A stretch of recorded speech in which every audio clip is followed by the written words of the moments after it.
I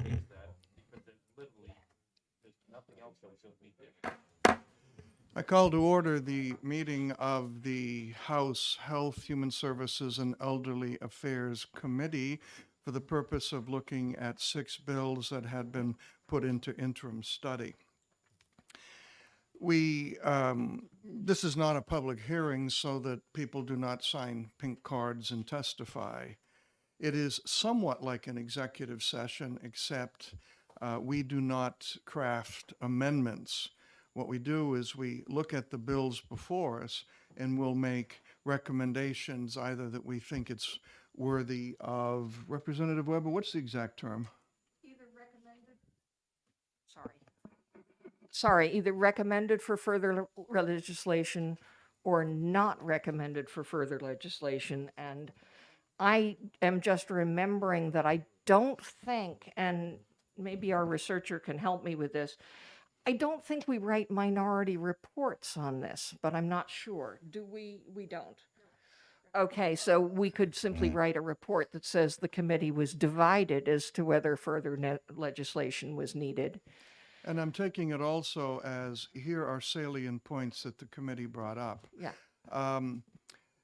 I have suggested to stakeholders and bill sponsors and co-sponsors that they either come or send a representative because this bill was not passed. It was too good to kill, but not good enough to OTP. It's in twilight zone, and we will make suggestions that we think will improve the bill to give it a better chance when it's refiled.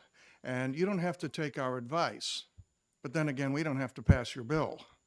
So it's wise that you find out some of the things that we say so we all look like fools together, or you rewrite the bill according to some suggestions we're making.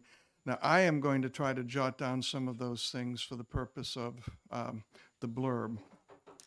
Before we look at our first bill, I have several copies of the executive summary of the Division for Behavioral Health for the 10-year mental health plan. And in case, I only have 8, but I'll pass them around. If you don't have one, feel free to take one. If you don't have one and we've run out, feel free to get one from DHHS.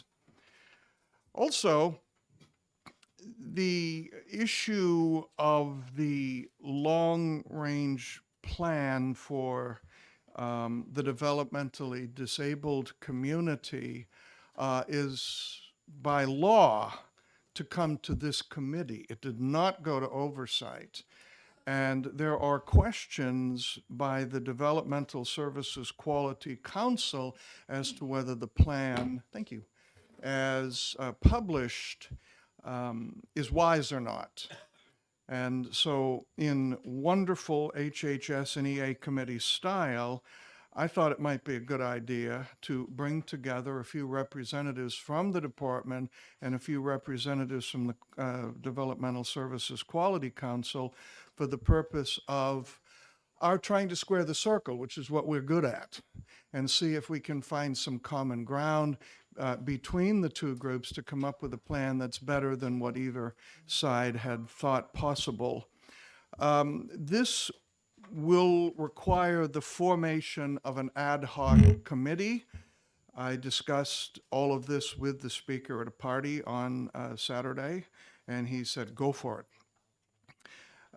This ad hoc committee must meet in public. It must be advertised in the calendar. It is a meeting, not something that we can do informally at Tandy's, okay?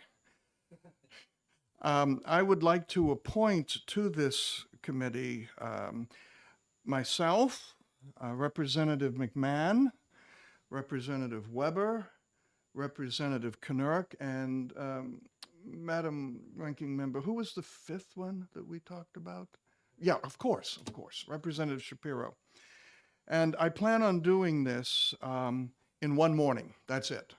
We are not crafting legislation. We are trying to look at ways forward where the concerns that are loud and growing can be heard and addressed in ways that are also doable for the department. I've asked our committee researcher to come up with a side-by-side. So she is finding the plan from DHHS, she is reading the objections from the Quality Council, and on each sub-item, she will be doing side-by-side so we can see what one group is doing, what one group wants, and so on. And we will be announcing a time on that shortly. Yes. As the chairman of the last 10-year plan, I would also like to be on that committee. I think I'm probably the most knowledgeable person, which is not necessarily a great asset, but Well, since, sir, you are in now year 2 of your life's next 10-year plan. right. Yeah. Sure. Do we have a Republican who would like to be on that?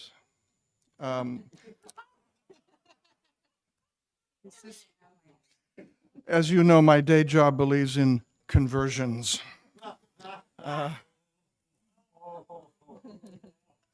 Anyone else? Yeah, thank you. I was about to write Representative Acton anyway. Thank you. All right. May I remind you that we debated that once about 6 years ago? Which? Conversions, you and me. We did, Yes, didn't we we? Yeah. We hope it's, never mind. No. All right.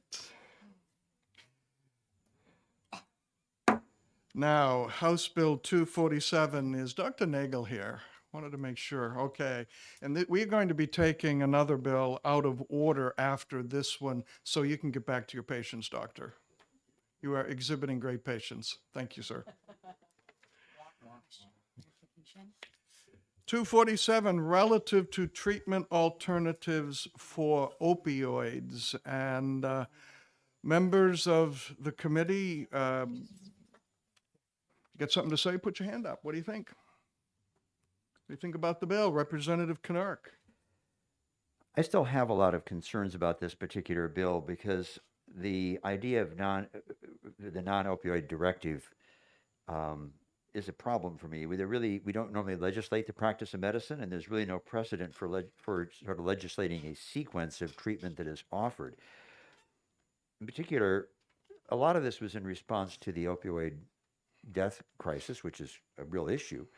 But what's important is that the overprescribing was such a deal for such a long time, but we have really gotten a lot of control, and the data has shown that the opioid prescribing has dropped an immense amount. The deaths continue to increase, and of course, many of them are from fentanyl, which is not generally is not because of diversion. So I think there's less reason for this non-opioid directive, but there are some really big concerns, and this harkens back when I was in practice, because as a spine doc, I would see people who had been started on opioids, and those would be paid for. For example, because I was a border town in Maine, they'd buy you all the opioids you'd want. They'd only get you 2 sessions of physical therapy if you're on Maine Medicaid. Physical therapy is a far better proven treatment for back pain than are opioids. And this was actually often just for acute back pain or sort of short term, but not necessarily even chronic. The issue is there are concerns on coverage. Now, Medicaid is obviously a state issue, but the insurances also don't cover some of the things. It's hard to get coverage for cognitive behavioral therapy, which is a great treatment for chronic pain. But you get all the pills you want and all the injections you want. And you can kind of break it down into the doctor fix-me jobs. Those are things like chiropractic injections, pills, versus the self-actualization, which is what you really need in the management of chronic pain. And those are things such as cognitive behavioral therapy, acceptance therapy, physical therapy, lifestyle changes. Those have a far better track record in managing chronic pain, particularly in my case, back pain, which is the most common chronic pain, than are opioids, and many times injections. They have their place, but they have a very small place. So there are coverage issues, but the problem with that is that's not a job for our committee. We know that falls in the purview of Commerce. We decide something's a good treatment, but their job is to look at the whole question of coverage, and that's, if this bill comes back, it should go to Commerce, and I think one should strip out all the non-opioid directive and all that stuff of dictating to docs what order they have to do things, and instead just look at the question of how do we cover the appropriate therapy, and it could even be labeled as a title for the bill, support for effective pain care. But even this gets a little dicey in terms of trying to legislate the practice of medicine. But in this case, it's more legislating that there be coverage for appropriate interventions that do have good evidence. So my thought is that that this bill should be ITL. If the sponsor wants to bring it back, it should come back with something that would have to do with instead coverage issues in commerce for effective pain management. I know that's kind of a long-winded thing, but this was my life. This is what I spent all my years treating, was chronic pain. Although our breakfasts are not tax deductible, my wife and I often speak business during breakfast, and she tells me that it is her belief that Catholic Medical Center has a handout paper that they give to people that makes suggestions and so on. So I wonder if the bill sponsors might not touch base with that as a recommendation. Representative Shapiro. Yes, thank you, Mr. Chairman. My concern with the part of the bill that mandates coverage from insurances for various activities is just that, and I don't know how to solve this problem, but it seems random to choose certain services such as yoga therapy. How about Tai Chi? How about other things that people do that feel is really helpful to them? I don't really know how to solve that problem. Maybe if there's going to be mandated coverage, to do it in a more generalized way, although I don't think that's a good fit for insurance companies. I see that as a real problem, kind of picking and choosing specific therapeutic activities, which means you're not picking and choosing others. And I don't really know how to solve that problem. Thank you, Representative. Representative Weber. Thank you, and I think we're all arguing in the same direction, although how we get there, we may have some disagreements. I very much agree. I think we've covered the medical aspects of it, and I very much agree with Representative Shapiro that excluding, favoring one is to exclude another, and that is not helpful because we all know that different things work for different people. But I have also worked extensively with our colleagues on the Commerce Committee on medical coverage issues, and I know that for them, the most likely thing that you can do to get something through that Committee on Medical Coverage is to make it as narrow as possible rather than as broad as possible. So I think that tactically, what one might want to do is, first of all, start with the professions that are the most licensed and regulated, because people will be more comfortable with that in an insurance capacity, and think about mandating certain coverage for, say, chiropractic care or osteopathic care.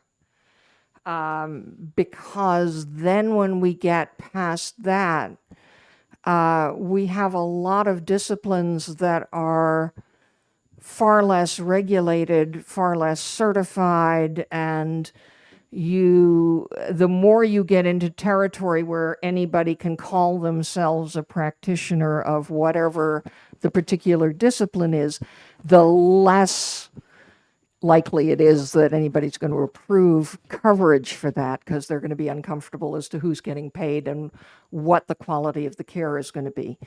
So my suggestion would be to perhaps start with a few bills for coverage. But I do think that people are far more tuned in at this point to the need for alternative therapies and the effectiveness of alternative therapies.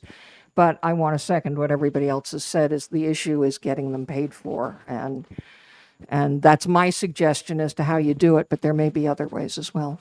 Thank you, Representative. Representative Leon.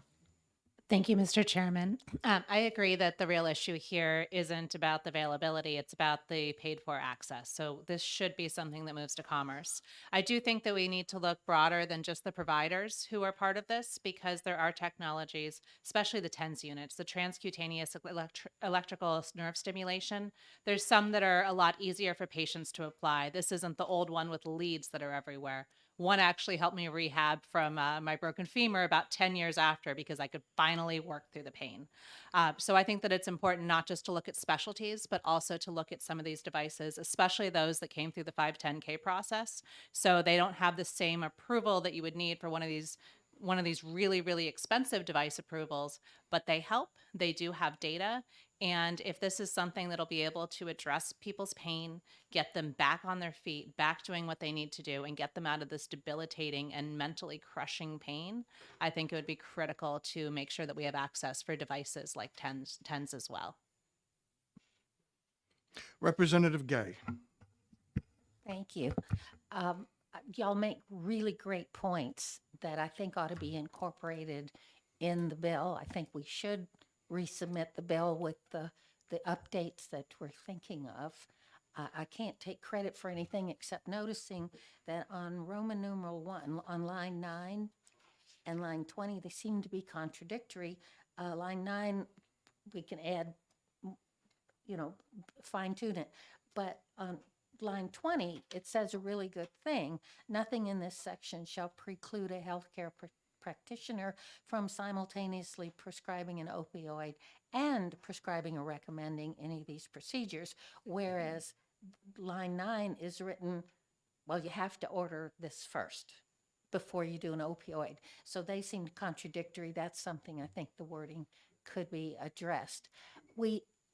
It may feel awkward to say we're specifying certain things and not others that we think are good.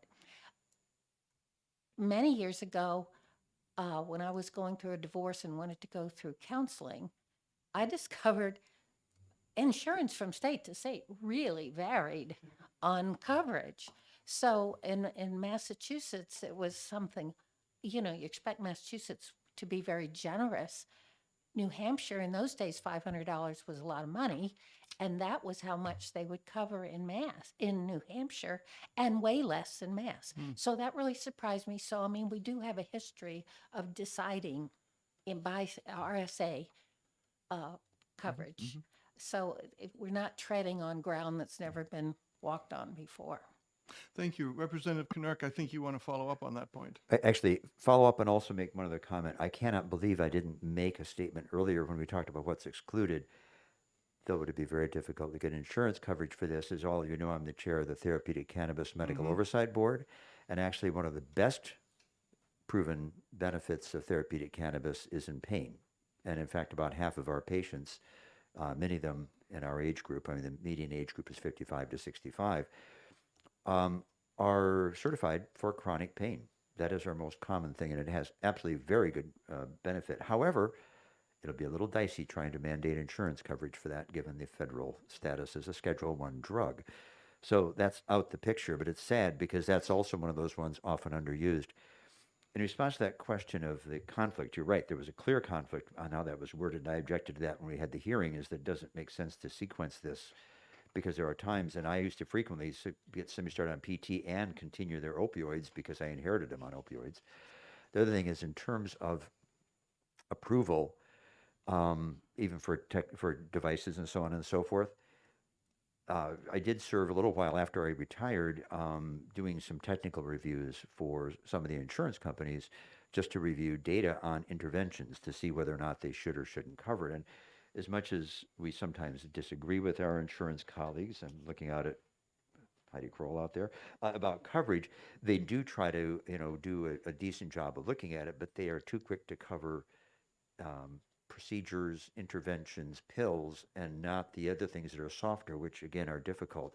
Representative Weber made a great point about the fact that those who are highly regulated, and that came up in the hearings, yoga, it's not regulated. So it's going to be a real problem in terms of doing reimbursement, whereas PT, OT, those things are highly regulated and certified, and you know what you're getting with those. And of course, they're already covered, and many insurance companies already cover chiropractic. many insurance companies already cover acupuncture and osteopathic anyway. So there's a lot that is covered, and I think this is one of the difficulties is this fine tuning that process legislatively is always a little bit difficult. We want to make sure people have appropriate coverage. Thank you. Thank you, Representative. Representative Shapiro. Thank you, Mr. Chairman. I'll make a disclaimer and say I'm going to talk about something I know nothing about. We do that all the time here, sir. Thank you. Well, we do that. I thought you said you do that. I am part of we. So in any case, since it's so hard to discern which therapeutic activities or which technologies are best or should have approval and shouldn't have approval, and I'm wondering if through the Commerce Committee, if something couldn't be done to kind of encourage the insurance companies to do a more thorough search on what is useful and what isn't useful, something about the process by which people petition to have something covered and how the insurance companies respond to that. Maybe legislation could affect that process. Maybe, I don't even know if there is a process, rather than the legislature mandating specific therapies and technologies specifically. Thank you, Representative. We will send a copy of all of this to Representative Chairman Hunt for his summer reading pleasure. Representative Woods. Thank you, Mr. Chair. I'd like to take a moment just to make a couple of comments. How did we get here? If we don't know how we got here, we don't know how we can correct it. One of the problems is, starting in the 90s, we decided we're going to deliver health care on a market-based system rather than a government-based system. That involved big pharma, and we all know what happened with Purdue, and we've seen some of the stuff on TV. And so that aspect became a public entity. The other part was perhaps because of a deficiency in medicine, we weren't handling opioid patients very well. Fortunately, I didn't have to, because I had in my office Dr. Nagel. If there was an opioid patient, I would say, I know just who you need to see. So I always had an out. By the same token, the government got involved and said, you're not taking good care of your patients, and you need to understand what pain is. And so you have to check when you come in the office, what's your pain, 1 to 10. When you leave the office, what's your pain, 1 to 10. And when you get on the phone, well, what's your pain, 1 to 10. And we had this 1 to 10, and the public became very intimately aware that, oh, maybe I should be getting something. And the conflation of the pharmacy, the conflation of the government, and even looking at our chart, if they were to review your chart and you weren't doing adequate 1 to 10 measures in your, then you were dinged financially. They would retract some of your reimbursement. So there's this feedback, and some of that is, fortunately, we've become more aware of the pharmacy part. Okay, we've become more aware that in fact we need, when we say 1 to 10, that needs to be put in perspective. And the medical community is fortunately helping to balance that. So I think some of these forces are, I think, in that pendulum swing, and we're caught in the middle of this at the moment. The thing we don't want to do is do like we did here in the legislature, not we, I wasn't here at the time, but I've forgotten how many years ago, say 20 years ago, there was a hue and cry in the legislature for coverage of bone marrow transplants for breast cancer treatment. And the medical community says, no, I don't think there's anything about that. Nevertheless, the legislature, in its infinite wisdom, said, yeah, let's go ahead, let's do that. Well, within 6 months of passing the legislation, it was found that, in fact, as the medical community said, there's no rational basis for it, and it's not used. We don't want to fall into that trap. So I just wanted to offer a couple of 30,000-foot comments. In light of that, Representative, I made the mistake once this 1 to 10 scale kicked in of saying, my pain is 3, at which point the doctor said, oh, if it's only that, go home and watch reruns of Seinfeld, and it'll be good for you. So after that, I always said 10, and they said, why 10? I says, because it's my pain. And if I say 10, I'm much more likely to be taken seriously, realizing the whole thing was a farce. Yep. Thank you. Representative Merchant. Thank you, Mr. Chair. I do agree that this is probably more of an economic issue than a medical one. However, when I say that, if this committee does support a policy saying these are therapies that should be considered for treatment, it does help, I think, in swaying people to understand what they should be looking for economically to support. In saying that, too, I did speak out to the prime sponsor, Dr. Lundgren, Representative Lundgren, and he is willing to put together an ad hoc group for the summer. And I've invited the stakeholders, including Heidi Kroll, reached out to Heidi as far as the insurance company because they're a critical piece to it, and talk about this issue of what can we do collectively to solve this issue legislatively and so forth. So we are in a process with Dr. Nagel and some other folks to actually pull together some stakeholders to form an ad hoc group to work on it. So I don't think it's a question at this point in time what this committee does, but to let you folks know, there is a group of us trying to get together and talk about it collectively to try to reach some sort of consensus, because I totally agree with Representative Knurk, Dr. Knurk. What we don't want to do is tell the medical community how to practice. However, we need to be sure that there's a part behind what we're trying to say is that from the legislative body, we believe these are things that should be considered to be covered. How they get covered is probably many ways to skin the cat, but without having the insurance companies at the table, it's going to be impossible to get there. Okay, let's wrap this up. I think we Well, have, actually- I know, but The point of order, I'm going to call on you, Yeah. but I'm saying let's wrap this up so that we can move on to the next thing, and these notes will be passed on to that ad hoc committee. Representative Knurk. yes, next. actually, all I want to do is ask if we could, since Dr. Nagel was kind enough to come and has spent his time listening to all of us talking about his specialty, I know that this is not a testimony, but could we ask him for his input and his feelings about what we have just said and whether he thinks we're on the right track? Dr. Nagel, would you come up and tell us if you think we're on the right track? Mr. Chairman? One of the other things too, I talked to Dr. Nagel beforehand, is on Senate Bill 290, which is auriculotherapy. This is also dealing with pain. And maybe one of the things for us to consider, and look to hear from Dr. Nagel, his thoughts on this, should we merge the two of these together into one ad hoc group and saying, why don't we talk about this collectively, holistically, and not break it apart? So if you have any comments, thank you, Mr. Because Dr. Nagel will be addressing 290, 290 will be taken out of order next so he can get back to his patients. And Dr. Nagel, turn your mic on and let us. First you examine it. It's red? All right. Wow. Then you get a prior authorization. I'm sorry. I'm going to have to call my secretary now. I'll be back in about 4 weeks. That's the next discussion we'll have is on that. But anyway, that's for the Commerce Committee too, I guess. Do I need to reintroduce myself? Okay. I'm Dr. David Nagel. I've been practicing pain management in Concord for 32 years. I've been involved in legislation for the prescription of opioids since 1998. I actually helped write the first set of rules regarding opioid prescribing. Our purpose has always been to have a balance between the issues of pain and addiction, and I will take an issue with the statements that have been made about opioids. They do have value for people with both acute pain, chronic pain, and especially end-of-life pain, and because of public policies that have been coming about, this being one of them, the CDC, we've been seeing a decreased access to care because of these people. With that said, the other role that I've been playing, in addition to all my roles within the state, is I've been chairing the NFL Pain Management Committee for the last 5 years. NFLP being?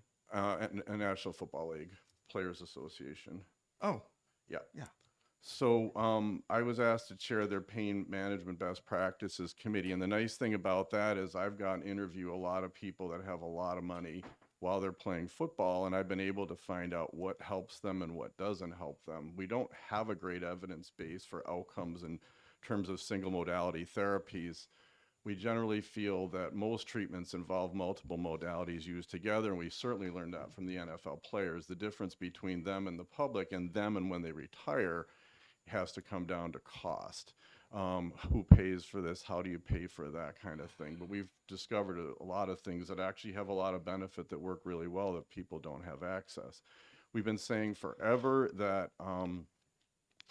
if all you're going to pay for is pills and procedures, don't be surprised when people just get pills and procedures. It's really got to change, and there's an incentive for you to do this now. I brought a copy of this for each one of you to read the next 10 minutes.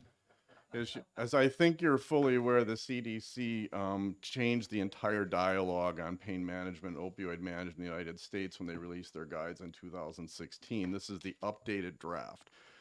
Within this draft is a statement that the right authors of this guide feel that access to alternative therapies is extremely important, and that they will do whatever they need to do to make sure that that happens. So I think that New Hampshire has an opportunity to be one of the first states in the United States to actually enact this kind of legislation, whether it's done through this committee, commerce, or whatever. It's really important. The problem that we had with 247 was the whole statement about opioids and its entire persistence on alternatives to opioids. You need to do this, need to do that. And we've actually talked with Representative Lundgren. We wrote an amended version of it, and he really liked what we wrote. So I think what I'm saying is that number one is please don't punish people that are on opioids because they are benefiting from them. There are definitely people that do. Secondly, increase access to alternative therapies, and we need to find a strategy for doing this. I think this bill is a starting point, but it needs a lot of work. And Gary and I have been, or Representative Merchant, sorry, and I have been talking about this for years now about trying to make this real. And so I think in a sense you are on the right track in a long-winded way. And if anybody has any questions, comments, thoughts? The chair does. Dr. Representative Knirk and I will be going to Atlanta the end of the month for 4 days. And part of what we will be doing, we'll be talking with senior people from the CDC. Great. So we're Do you want- going. Do you want me to give you a list of all the problems with this? And you can take that Sure. to 'em? That's excess baggage Yeah. Jerry, for our plane flight. Yeah. Representative Weber. I was just going to ask if he could perhaps pass that out so we could be looking over it while we're finishing up. Are you serious?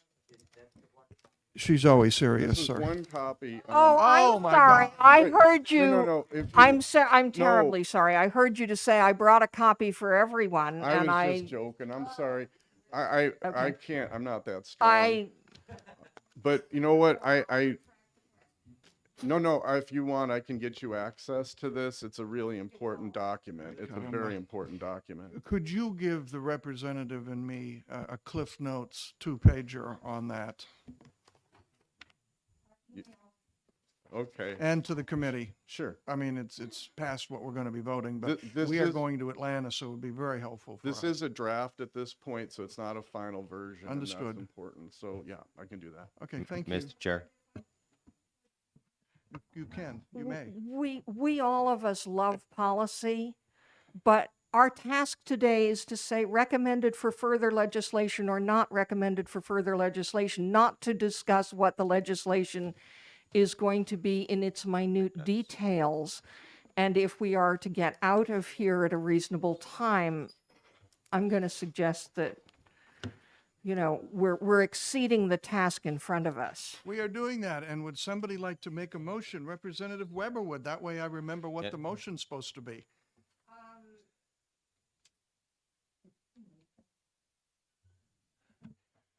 Sure, I would make a motion, but my motion would be recommended for further legislation.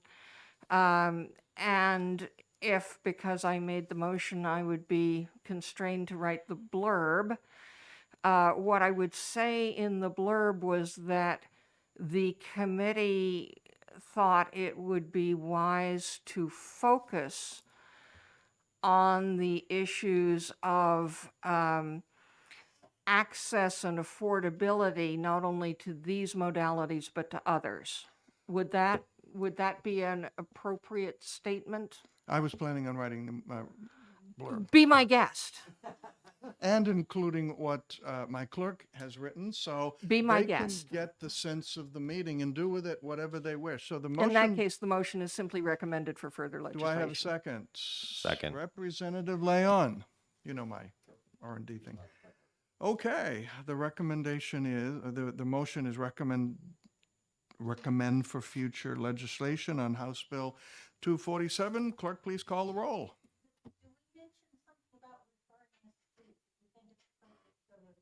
We're all set. We have a motion on the floor, and that is the only item that will be addressed.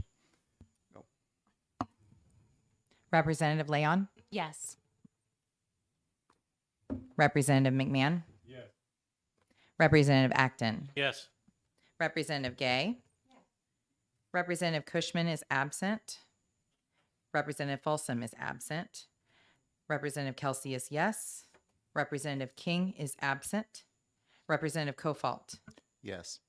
Representative DeLemus is absent. Representative Weber? Yes. Representative McKay? Yes. Representative Snow? Yes. Representative Knurk? Yes. Representative Salloway? Yes. Representative Cannon? Yes. Representative Nutter Upham? Yes. Representative Shapiro? Yes. Representative Woods? Yes. Representative Merchant? Yes. And Representative Pearson? Yes, 17-0. Before we move on to SB 290, my ever-prescient committee researcher wants me to say that it is not the 10-year mental health plan that we have this ad hoc committee on, just the developmental disabilities section of it. I may have confused you with handing out a 10-year plan in general. That's not what we're going to deal with. I just had extra copies and thought people might like it. We are going in the ad hoc committee to look at just the developmental disabilities part. Thank you so much for that. We're going to look at Senate Bill 290 now. This bill permits, with certain limitations, the practice of auriculotherapy. I have been rehearsing that one. Or the practice of inserting needles into the external human ear. And open for comments. Representative Leon. Thank you, Mr. Chairman. If we think back to the hearing on this, the stakeholders who brought this forward intended for the legislation to be very different than what was actually brought forward. I think that they had some great discussions, and looking to the intent that they shared with us, I think is a lot more important to sort of sketch that out before anybody gets around to working on the RSAs. And the idea of putting this together with House Bill 247 as we're discussing pain management, I think is brilliant. And I think that that would be a wonderful step forward to move this forward for future legislation while looking at it holistically. So thank you for that idea. I want to thank Dr. Representative Nagel. Merchant. I just want to recognize where the thought came from was Dr. Nagel, so I want to recognize Dr. Nagel and his brilliance, not mine. Thanks. Well, you're in the best committee in the House, so I'm surprised you're surprised. Anyone else? Representative Snow. Mic on, sir. Microphone on. Why do I always have this? That's right, I do. Now I have no excuse. Because you're not sitting next to the clerk, sir, that is why. Yeah, that's true. She takes care Representative of me quite well. Soloway will please assume that responsibility for the duration.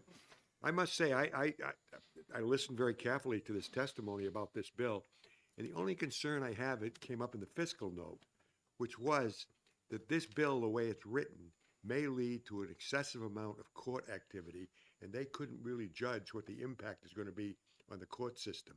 What it's saying is that anybody that advertises that this method will solve any problem like deafness, alcoholism, smoking, any of those things, and the person is then liable and is also subject to civil action. And I think the court's very concerned that they could be overwhelmed, and that's a system that's already very strained. So I think that's an issue you really have to take into consideration when you do this. I recall the attempt to say, come to us because you'll feel better, without saying, come to us because you'll feel better. And that really concerned me. There's a little bit too much of wink, wink, nudge, nudge in there, and that's where legislation's going to come. Well, they kind of told me if I did this, such and such might happen, and what exactly was said and wasn't said, and what was heard, and the speaker should be responsible sometimes for false hearing. My general attitude on all of this is I am much in favor of steps in the process. Nurse practitioners, before we had to jump from an RN to a DO or an MD. Now we have physician's assistants and nurse practitioners, and so many of the professions have such intermediate steps. And while I'm in favor of that, I don't know any of those intermediate steps that don't have to be trained, licensed, supervised, and so on. So I'm all in favor of let's carve out another step, provided that it isn't Joe Schmo walking in off the street corner and sticking a needle in somebody's ear. So if my attitude is if the licensing board of acupuncture wishes to develop protocols and standards and licensure and supervision of individuals practicing auriculotherapy, go for it. But absent that, we should keep our hands off. That's just kind of my conclusion. Representative Shapiro. Next door neighbor, Representative Knirk. I was just shaking my head to agree with you. Thank you. I appreciate that. I heard you. Me? Okay. I do have one concern about rolling 290 in with 247.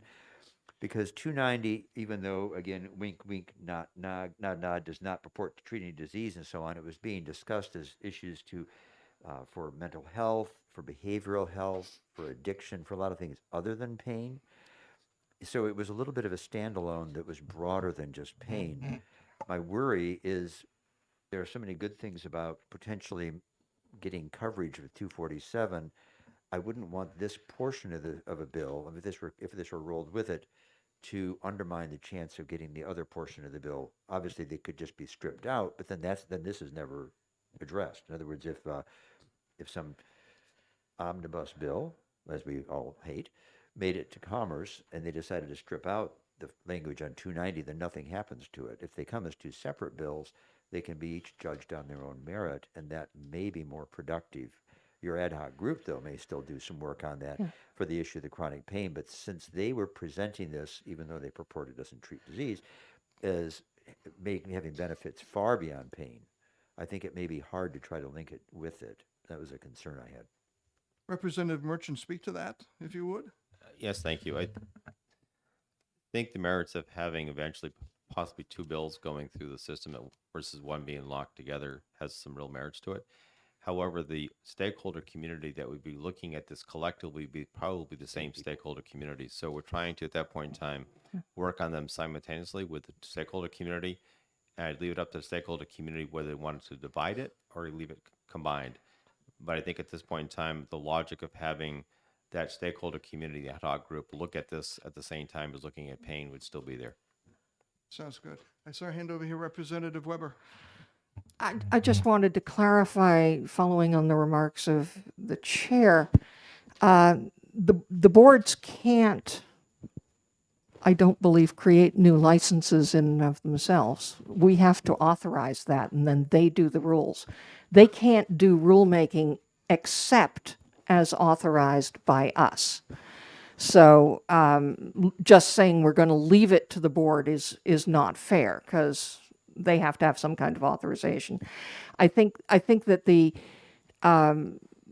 what I'm hearing here is that we are all for pursuing these therapies, provided that they are, in fact, appropriately regulated and either certified or licensed or credentialed in some manner, but that the complete deregulation, I would want to see a statement that the complete deregulation is not something that I would ever be voting for. I want to see a path towards appropriate training and utilization of the methodology, but with appropriate training. I concur with that.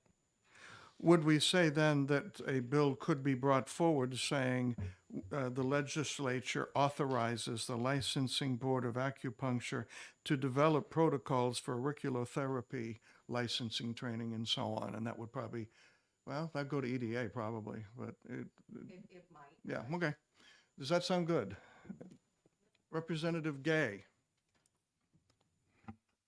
When we listened to the testimony on this, I was trying to find my notes this morning because the impression I got was that it was being proposed as a very helpful treatment as people were trying to overcome drug addiction.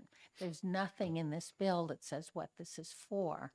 And it was also trying to say that the person could do this, could be trained to do this one part of the body without having to be certified for the whole body treatment, which meant that it would be a lot less expensive. At least that was my interpretation, that you could train multiple people, whereas we don't have, we'd have a lot more people to do the treatment. So I would like to see that put back in the bill rather than make this sound like a general treatment. And I thought we all recognized that there was nothing in this bill that talked about training or certification.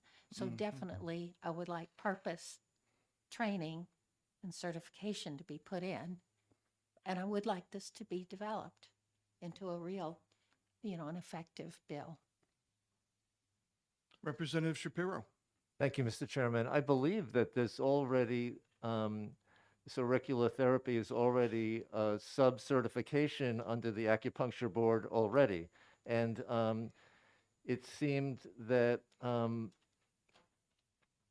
this bill, maybe as Representative Leon said, really didn't read the way people intended it to. But what it seemed to do was expand that certification that's already present under the board, but reduce the amount of training, reduce the amount of accountability, and make more vague what it's actually for.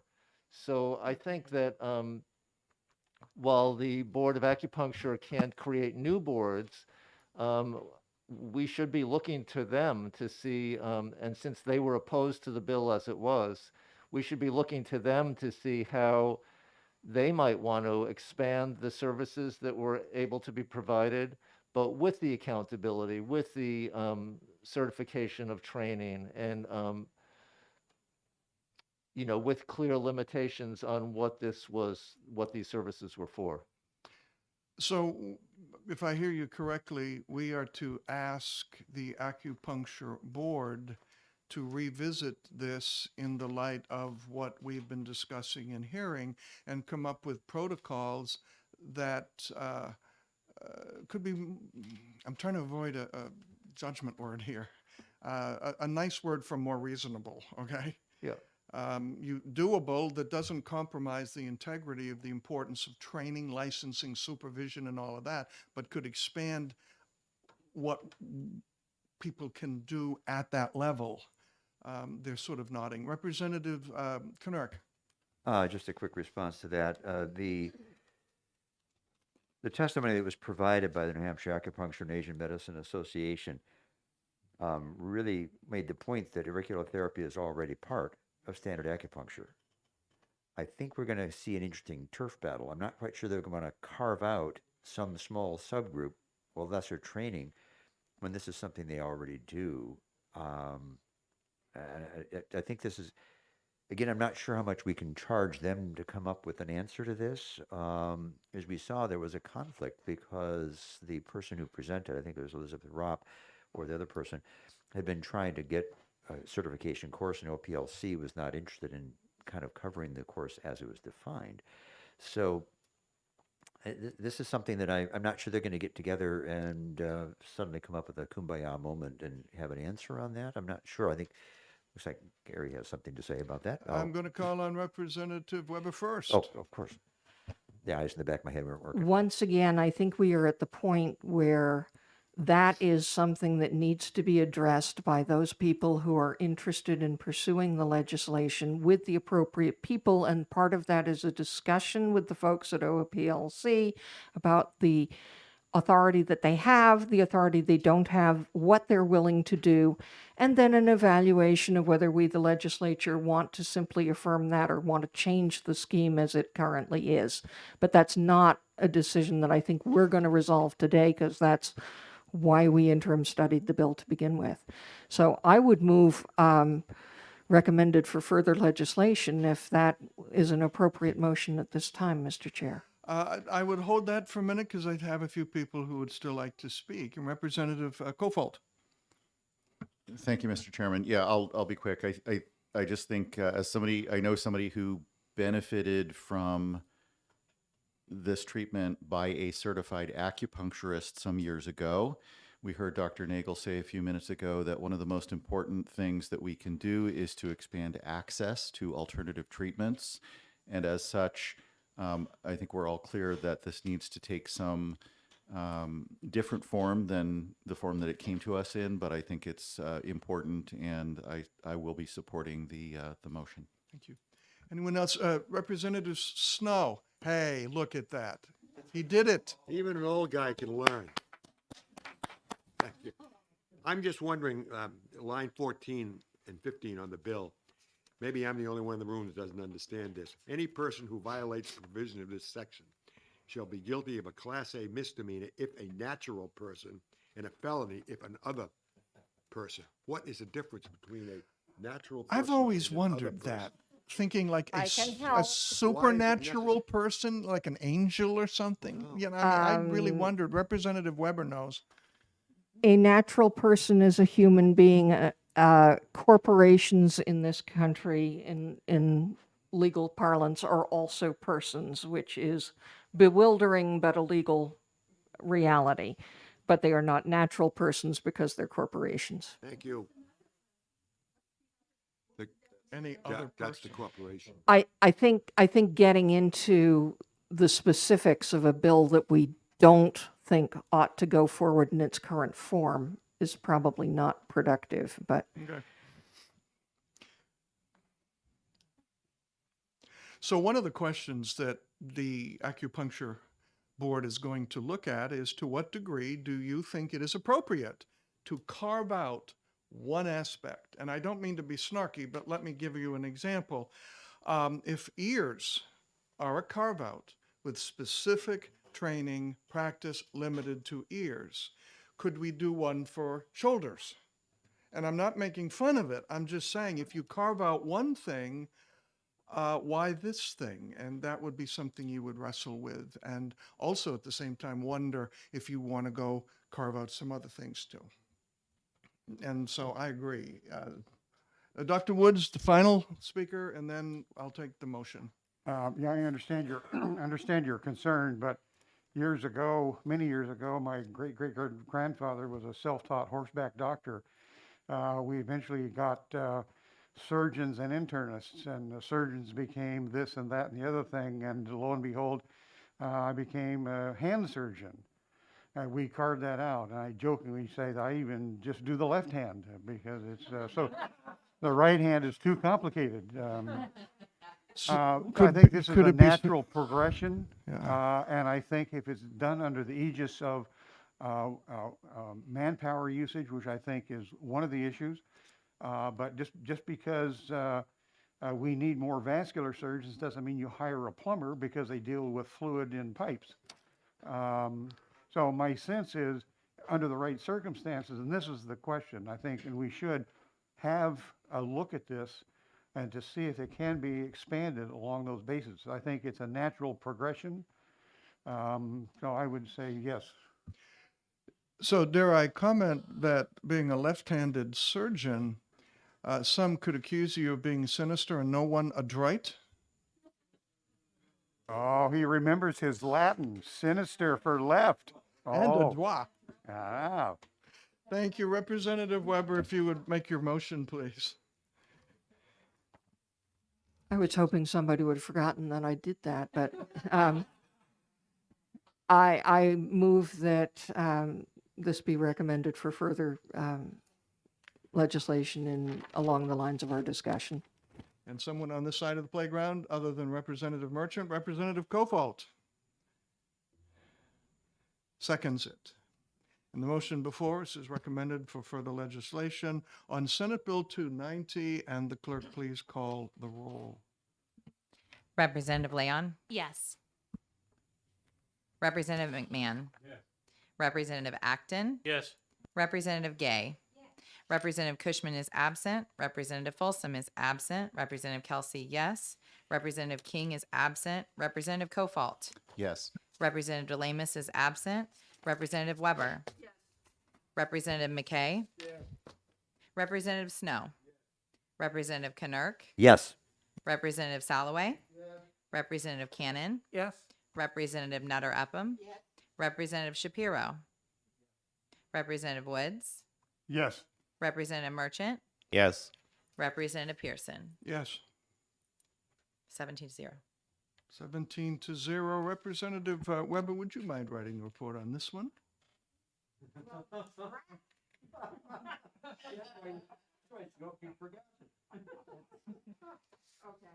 You thought you were gonna have a summary.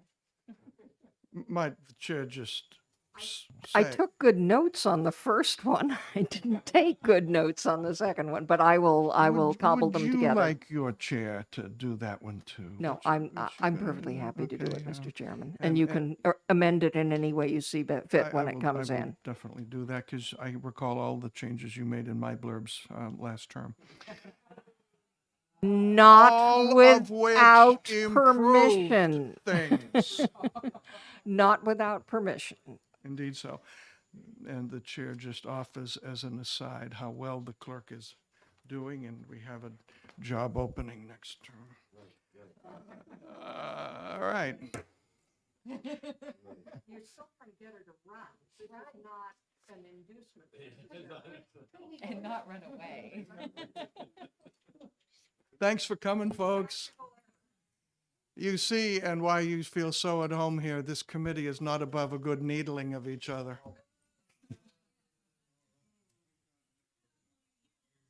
I had your ear. I'm glad we're going to Van Gogh forward with us. Yes, Van go forward, okay. Oh, good. They're ad hoc. I will anoint them if they wish, but they're ad hoc. Let's be a little careful here. I mean, you have one ad hoc committee that you have appointed that is a subcommittee of this This committee, group. and it's labeled an ad hoc committee. Any set of members that is less than a quorum of this committee can get together and discuss whatever they want with anybody they want at any time they want. But if they are more than a quorum of this committee, unless they are a political caucus, they may not meet without following the dictates of 91A. So if there's a smaller group of 5 or 7 people or 9 people who actually want to just get together and talk to this, you can do that, but I want to make it clear it's not an official committee or subcommittee.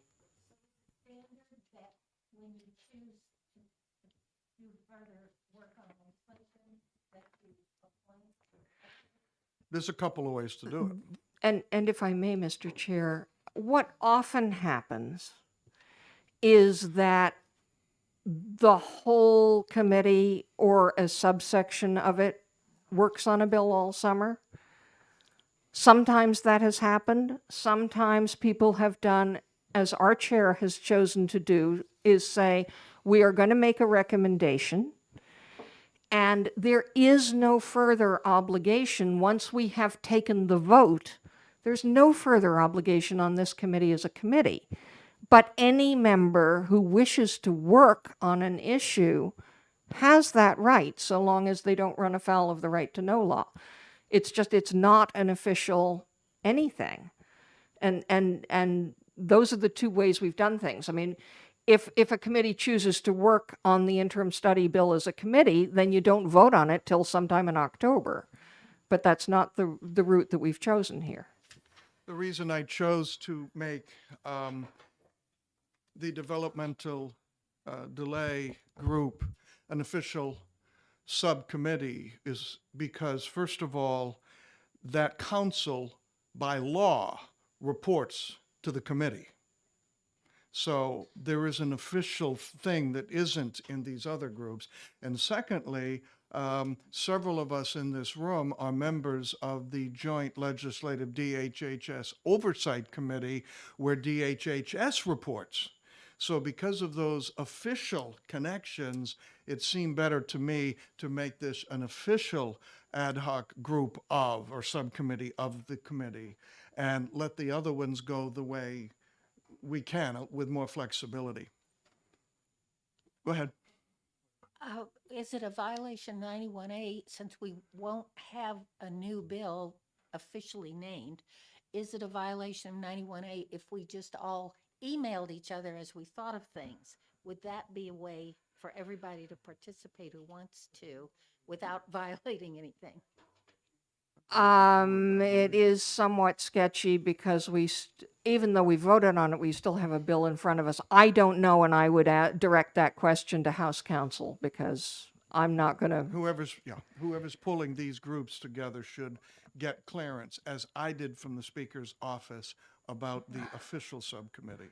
But think it's the unofficial issue as of possible. emailing the entire committee and having a discussion among the entire committee that is out of the purview of the public eye is really not a good policy, in my opinion. That's just my opinion. The chair and would agree. whether House Counsel says that's an official violation of 91A or not, I don't know.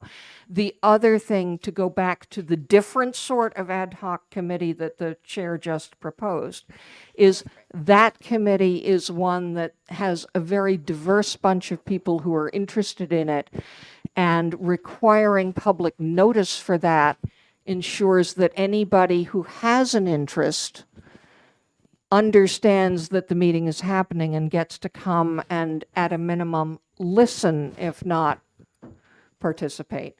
So it's two different things. That's what I'm just trying to find out, what's the correct way to do an ad hoc committee that does not have all the legalities that are so. You have Generally speaking, less than half. less than half of the committee, less than a quorum of the committee can get together and do anything they please without having to report anything to anybody.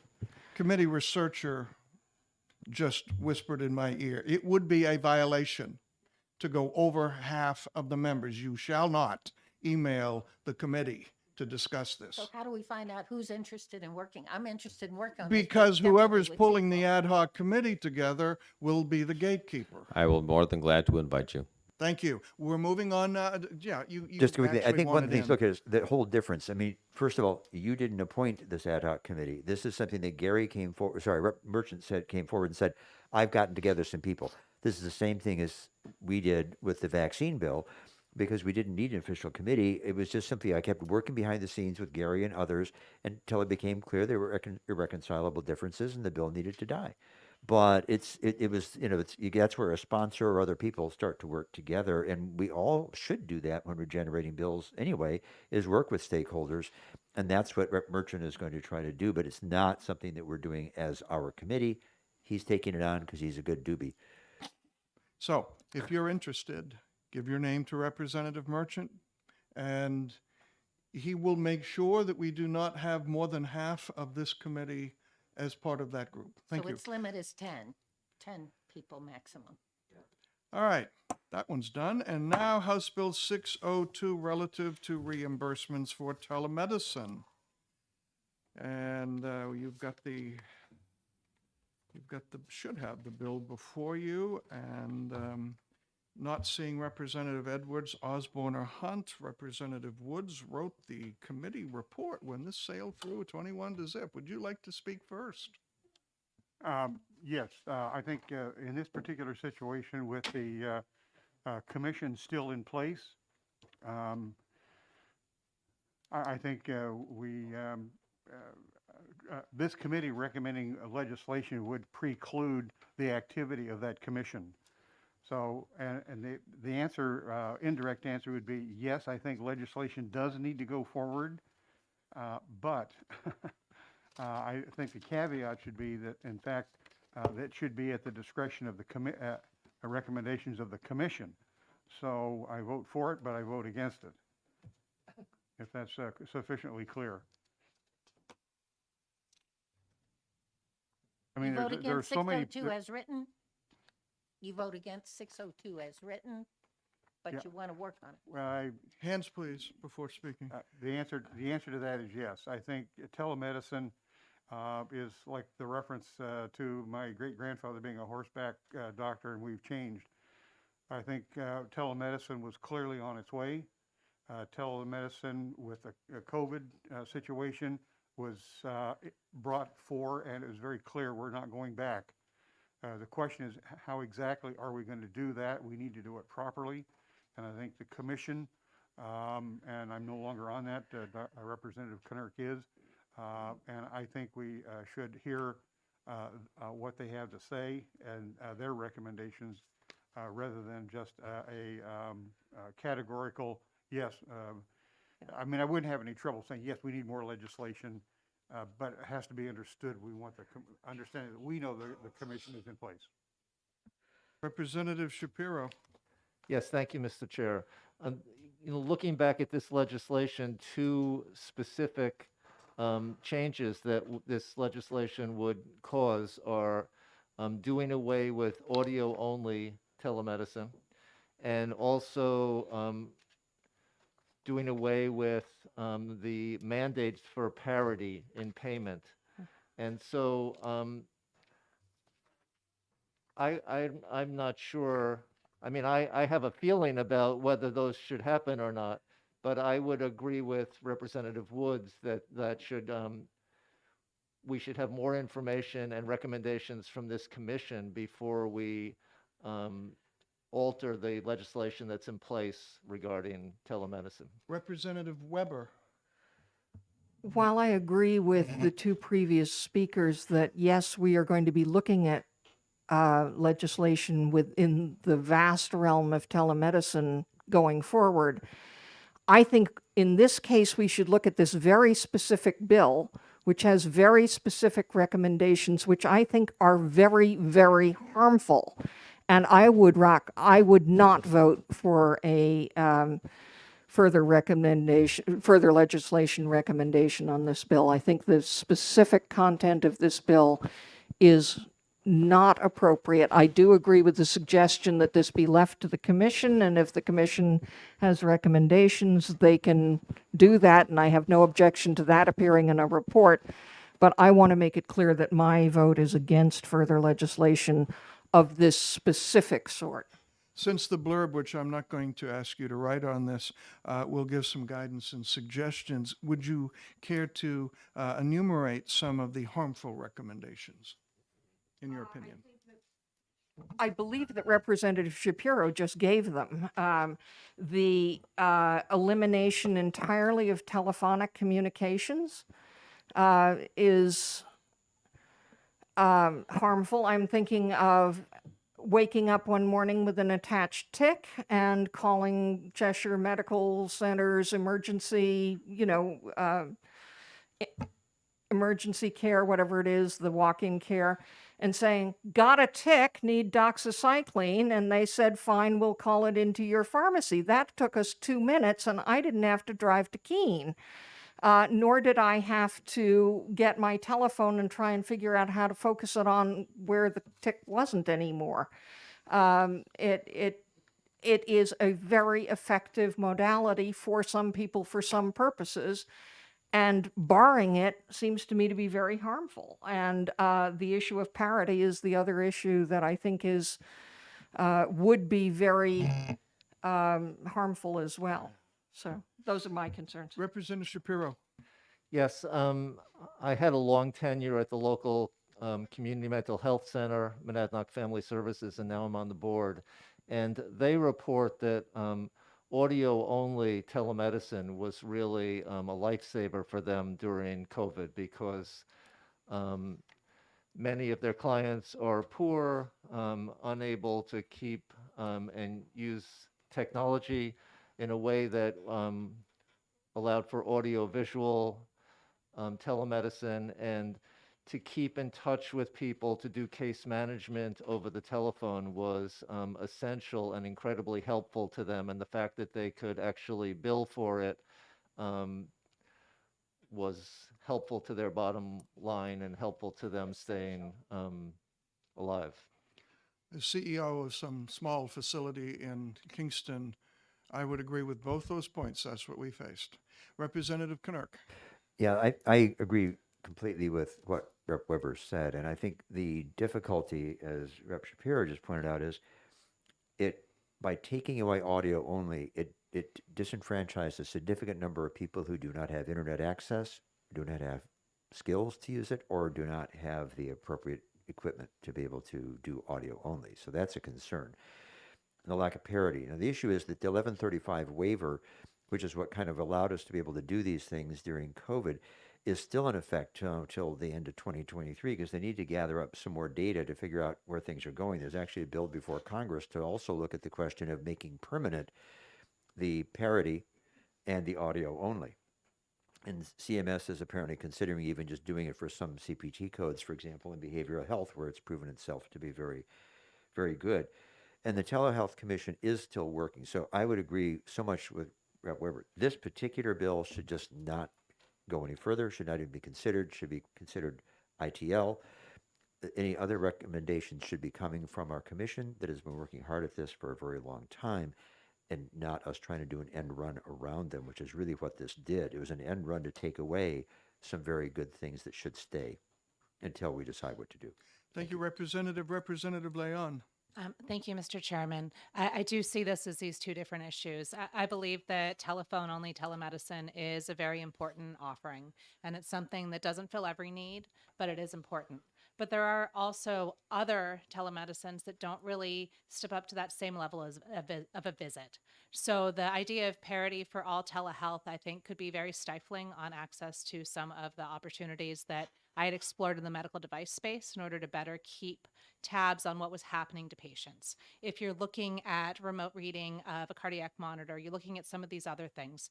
When you're able to have some access to see what is going on with the patient, it does not meet the same standard as a visit, but it's very important to that ongoing maintenance of patient health and keeping them from deteriorating and getting to a more expensive and, more importantly, deleterious to their health circumstance, because we want to make sure that these patients especially with these devices that can transmit, with these other ones, being able to check in on somebody and make sure that they're not starting to decline is crucial.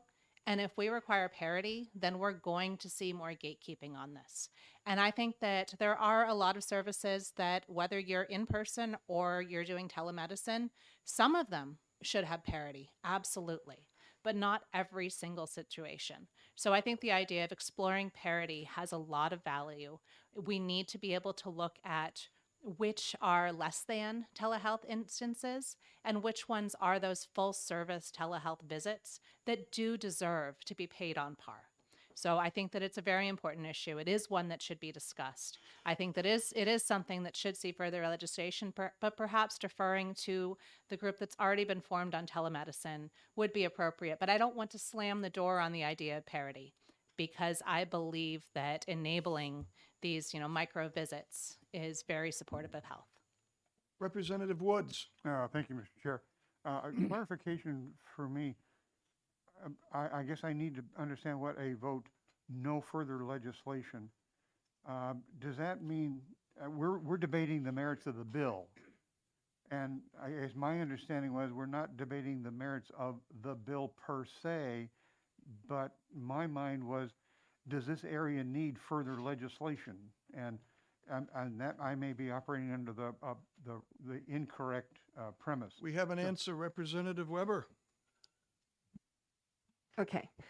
So this is so different from anything else we do. And we're all policy wonks, all of us. So it's very difficult for us to get down to this level. All we're saying is recommended for further legislation or not recommended for further legislation. Whichever way we vote on any of these bills, it will have absolutely no further effect whatsoever on what happens next year. because we cannot bind the next legislature. And we can say, this is not this bill, but the bill under consideration is the silliest thing we've ever heard of, and we don't think anybody should waste our time with it, and we can write that in a report. But that the next legislature has the right to file that bill. And anybody has any right to study anything they want and bring in a bill on anything they want. So I think that the important thing here, whether we vote yes or whether we vote no, and I agree that Representative Leon has made some very valid points, is that you can write a report that says there are some areas for further study, but I think that in this case, we already have a vehicle for that further study in the commission that's doing the work, and that we ought to wait for their report. And if you say that, you can say that on a yes vote or you can say that on a no vote. But it's not going to make any difference in the long run as to what gets filed. Representative Merchant. Thank you. I believe the critical piece here is what's being delivered, not how it's delivered.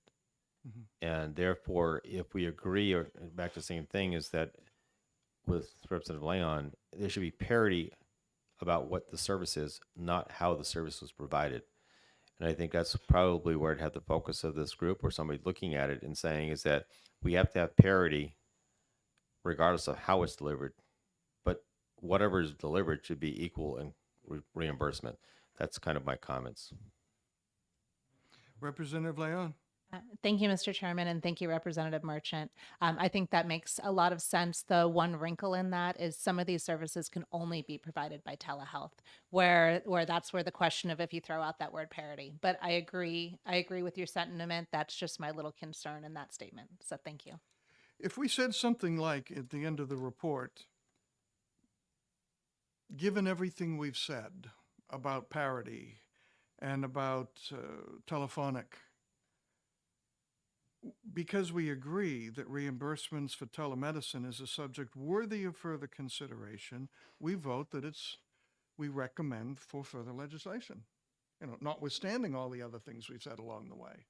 We think this subject is worthy of further legislation. Is that the gist of Representative what you're trying to say? Well, what I was trying to say on the actual bill, I mean, that's a perfectly valid way to go. I still think that I would prefer a no vote on the actual bill, but the points you're making are all very valid, and sorting them into a yes or a no is difficult because, it's just amorphous. It's not a yes or no decision. My follow-up could be also rendered, because we agree there are numbers of items that we would wish to see differently, we would not recommend for further legislation. I mean, we could say that. Representative Knurk. And you could even say for further legislation under the purview of the telemedicine That's commission. not the motion we can say. That's the preface to No, the motion. no, in your Blurb. blurb, because then you're just not just saying we think more should be done, but we're saying we identify that we do have this group that's already been working for a couple of years. Let them do their work and don't try to do an end run. Regarding that parity issue, I think it was SB 390 that we managed just a month or so ago. It was Avard's bill, and that's where we did have issues of synchronous and asynchronous to be able to cover that. But the issue for parity doesn't have to do with the different services. Like I didn't get paid for the same amount for doing somebody's back operation as I did for a visit. The issue was parity, that if you did a mental health visit, let's take that one because that's much more amenable, in person or in phone, you get parity for payment for that.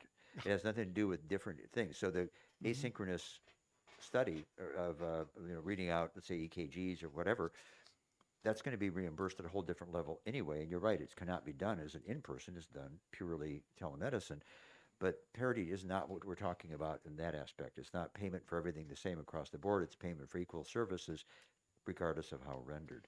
So yes, I do believe this bill should not be going forward, period, because it's the wrong bill. We should let the telemedicine group, telehealth commission, I'm sorry, develop what they think needs to be done, and also let the feds continue to do the work because that's where they would be doing some of the work with the CPT codes, and then we can, codify what they come up with as we need to. Because the chair notices Representative Snow's microphone light is on, the chair recognizes Representative Snow. Thank you very much. You notice I did have my mic on. I did notice In a that. timely way. Just to follow up on what Representative Shapiro said, having a long history at one of the community mental health centers, I would just like to bring two things.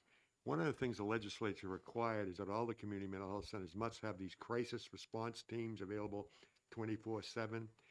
And I had the opportunity to talk with a family who the crisis response team responded to in the middle of the night, showed up, worked with the police, showed up, worked out a very detailed safety plan, let the person go home so they didn't have to go to the emergency room.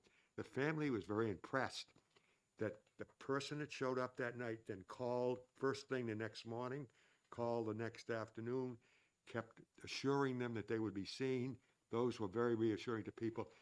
There's been a very safe outcome. That particular person is now fully functioning again. If that audio thing ever went in, you would not have a team that's large enough to keep going back that often. But the initial contact was made that way, but the follow-up came.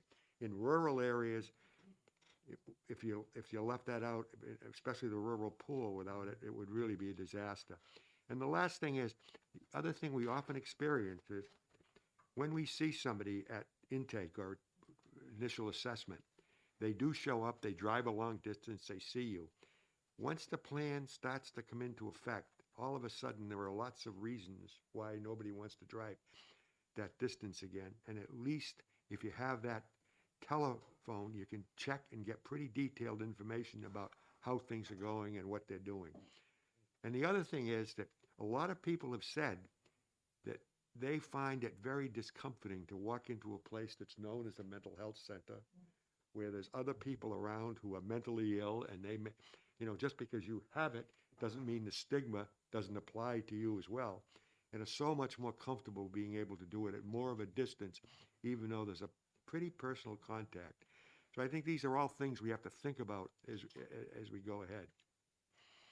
Thank you Thank very you. much. I'd like to draw this to a close. If anybody has something that hasn't been said, I'd like to do a straw poll so we can make a positive motion here. If the motion were to, given all the boilerplate that leads up to this, which will be the same either way, how many of you would be in favor of saying recommended for further legislation? Not recommended for further. So let's try it again. Now you know, recommended for, okay, not recommended for. Oh, wow. Okay, somebody make a not recommended, because that seems to be the majority. Who would like to make a not recommended for further study? I'll make the motion if I can trade you this one for auricular therapy. You're on. I would move not recommended for further legislation.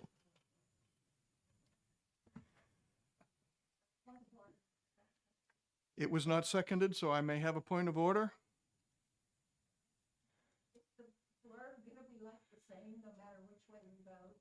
Yes. Yes, and I'm going to express the concerns about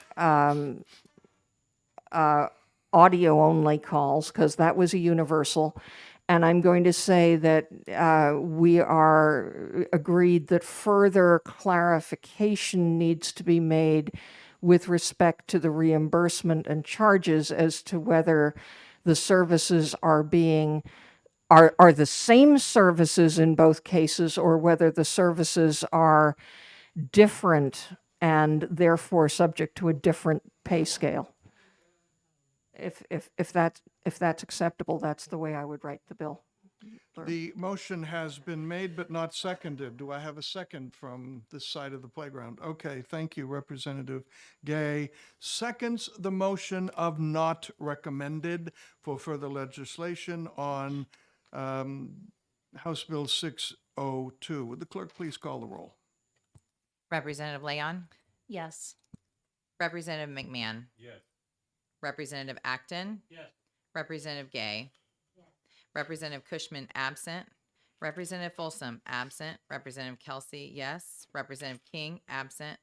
Representative Cofalt. Yes. Representative Lamus absent. Representative Weber. Yes. Representative McKay. Yes. Representative Snow. Yes. Representative Knurk. Yes. Representative Soloway. Yes. Representative Cannon. Yes. Representative Nutter Upham. Yes. Representative Shapiro. Yes. Representative Woods. Yes. Representative Merchant. Yes. Representative Pearson. Yes. 17-0. To clarify a previous aside, you're not the only one who is trained to be the clerk, you know, so should you come back, it would not necessarily have to be your job. Wow, you're really trying. I'm I'll take backpedaling for 100, Alex. Okay, thank you. 6:02. And may I apologize to the committee for not having turned my phone off. I'm very sorry. Oh, I thought that was my phone. Okay, you get one. We all get to one each. 11, 12, 24? Yes. 1224, prohibiting state and local governments from adopting certain mandates in response to COVID-19 and prohibiting employees of places of public accommodation from discriminating on the basis of vaccination status. And there's also an amendment in the packet of stuff. Who wants to kick this one off? Representative Leon. Thank you, Mr. Chairman. This past year had a lot of different bills that dealt with COVID and dealt with what the appropriate response to COVID would be, what the correct level of decision-making was. And quite frankly, almost all of these areas were covered by other bills that were going through the legislative process. When we look at Section 1, which is about the mask mandates, both bodies move forward to prohibit local school districts from making their own mask decisions, something that, quite frankly, I think is better suited to the Department of Public Health than 204 different groups who are trying to determine what they've been told by the Department of Public Health and try and make a convincing argument to the school board. I think it's quite disappointing that that bill ended and that bill was vetoed. I think it's quite scary to put public health decisions in the hands of an appointed health team in 200 different locations among the state. So I think that it is important to try and figure out where that type of decision should be made in the future. So I think that that first section absolutely should still be a focus of legislation going forward. Then as we move into Section 2, some of this was already in law about government agencies not being able to discriminate, but we worked very, very hard on House Bill 1210 that was trying to determine what kind of decision your employer could make about your personal health decisions. It's been complicated by the whole regulatory path for the COVID vaccine.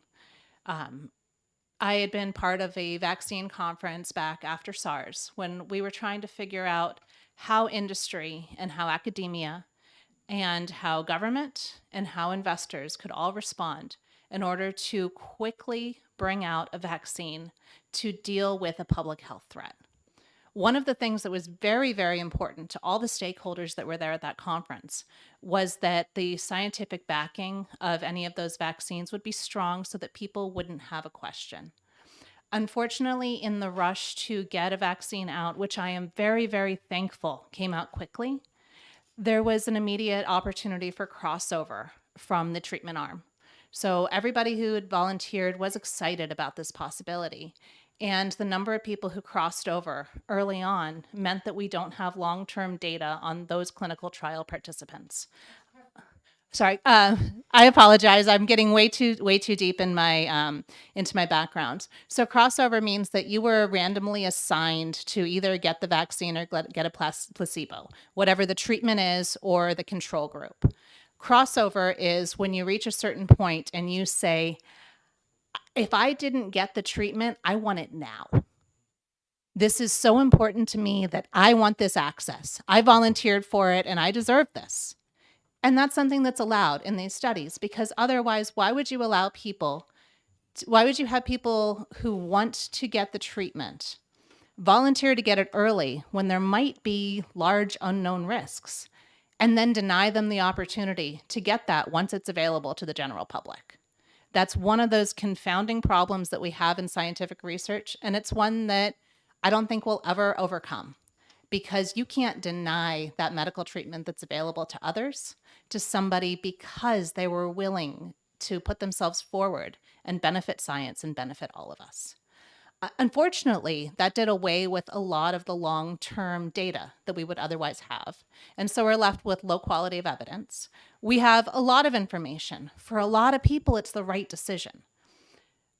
But we don't have long-term follow-up data. As we look at this and we move forward, we have another wrinkle here too. Now the FDA, the vaccine arm, is looking at using a future framework.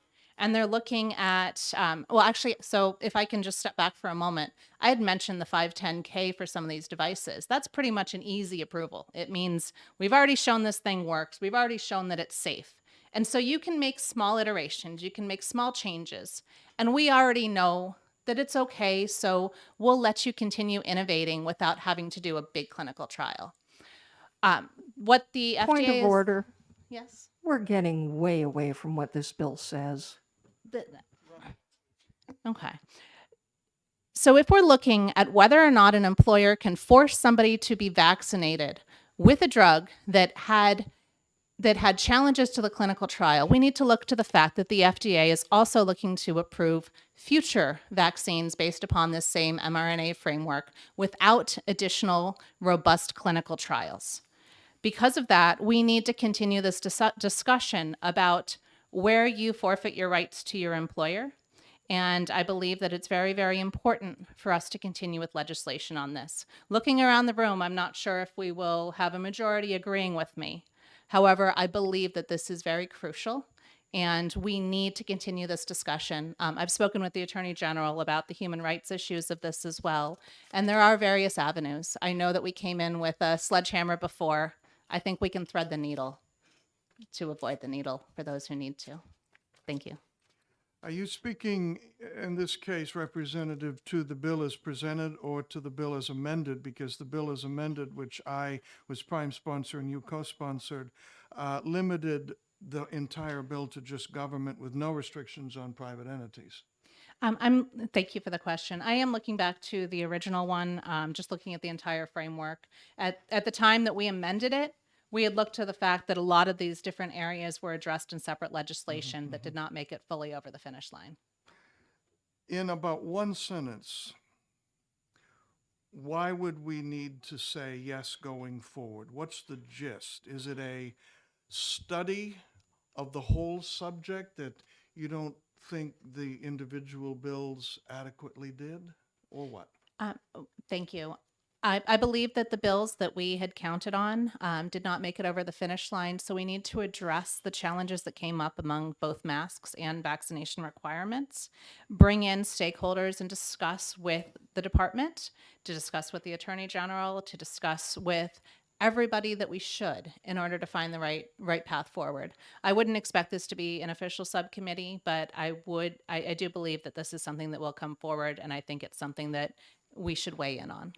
Let me follow up. My guess would be that a number of people are already thinking about, if they haven't already started, meeting together in one of these ad hoc kinds of doesn't need approval ways, because they're going to be crafting legislation on the subject of what do we do going forward with masks and vaccinations. So you're suggesting it's going to be an informal study group, which I would agree there probably is one, and that's what we're really saying. Thank you. I guess my clarification is, if we vote no recommendation, does it poison the well when we come back in front of this committee next year? If this committee says no and somebody presents it, is that a tally mark against it? Okay. No, it isn't. Representative Leon, and then I don't mean Leon. That's Representative Leon. Moving along to now Representative Weber. At this point, we could probably change seats and take the other role if we were required to, but That does sometimes happen, you know. predictably, I am going to say that looking just at the provisions of the bill in front of us, which was never amended because the amendments were other places, I am a fan of, first of all, I want to do no harm. And I know that everybody wants to do no harm. And I know that we have different ways of thinking the best way to do no harm is. So I acknowledge that up front. But knowing that things in my small town of Walpole are very different from things in the center of Manchester, and also different from things in the North Country where the population is far more diffused. I am a fan of local control in many, many, many things. So I don't want to prohibit local people from dealing with local problems. And that's a pretty broad tenet of how I approach legislation.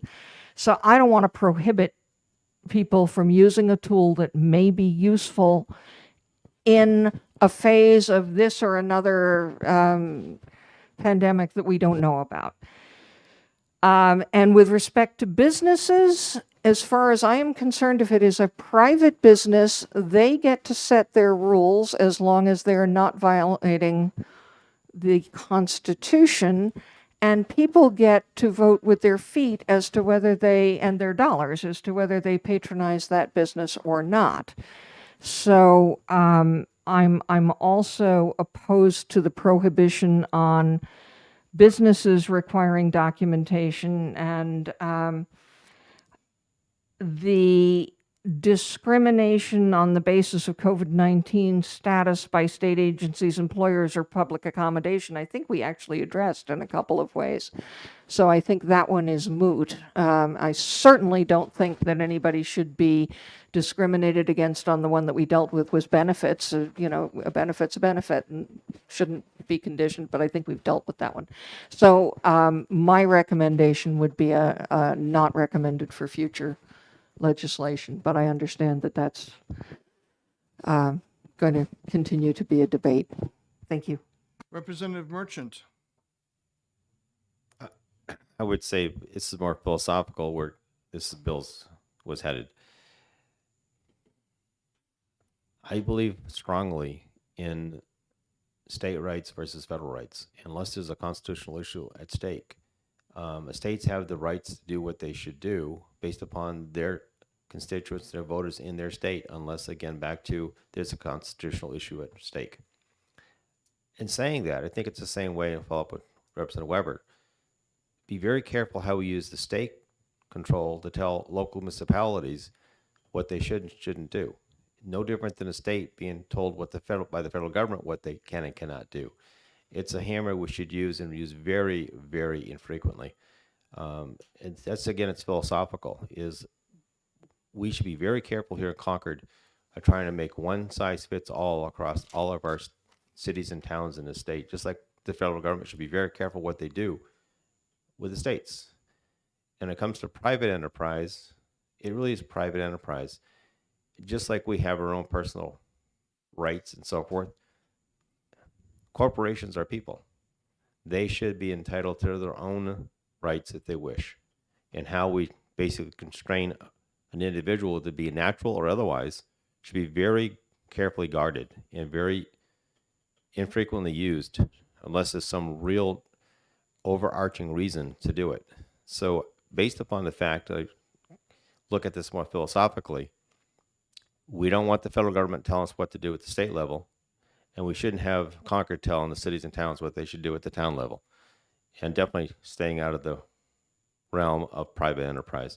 They, as an individual, have their rights as well.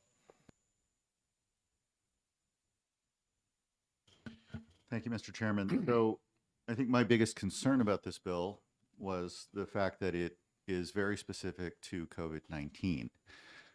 It does not really even attempt to create protections for other situations, other diseases in the future.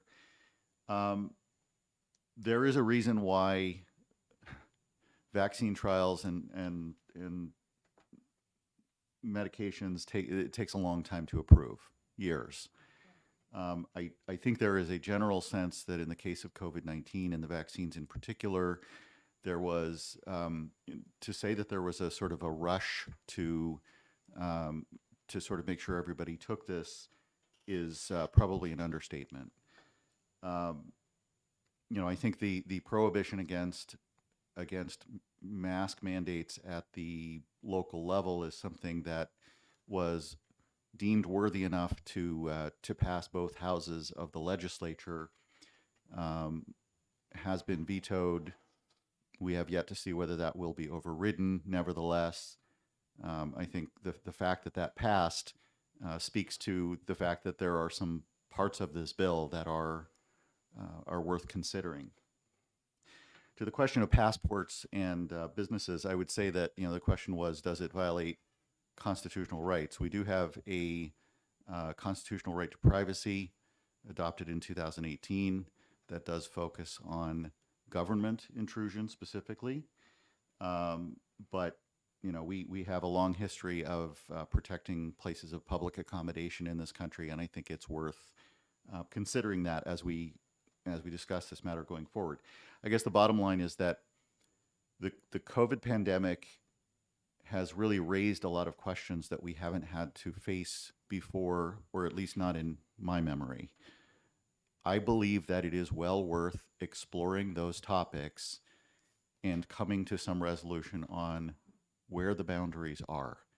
And for that reason, I think while this legislation was not the right legislation, I think that we very much need to continue that conversation and find that sweet spot that is agreeable, that balances individual rights with the community.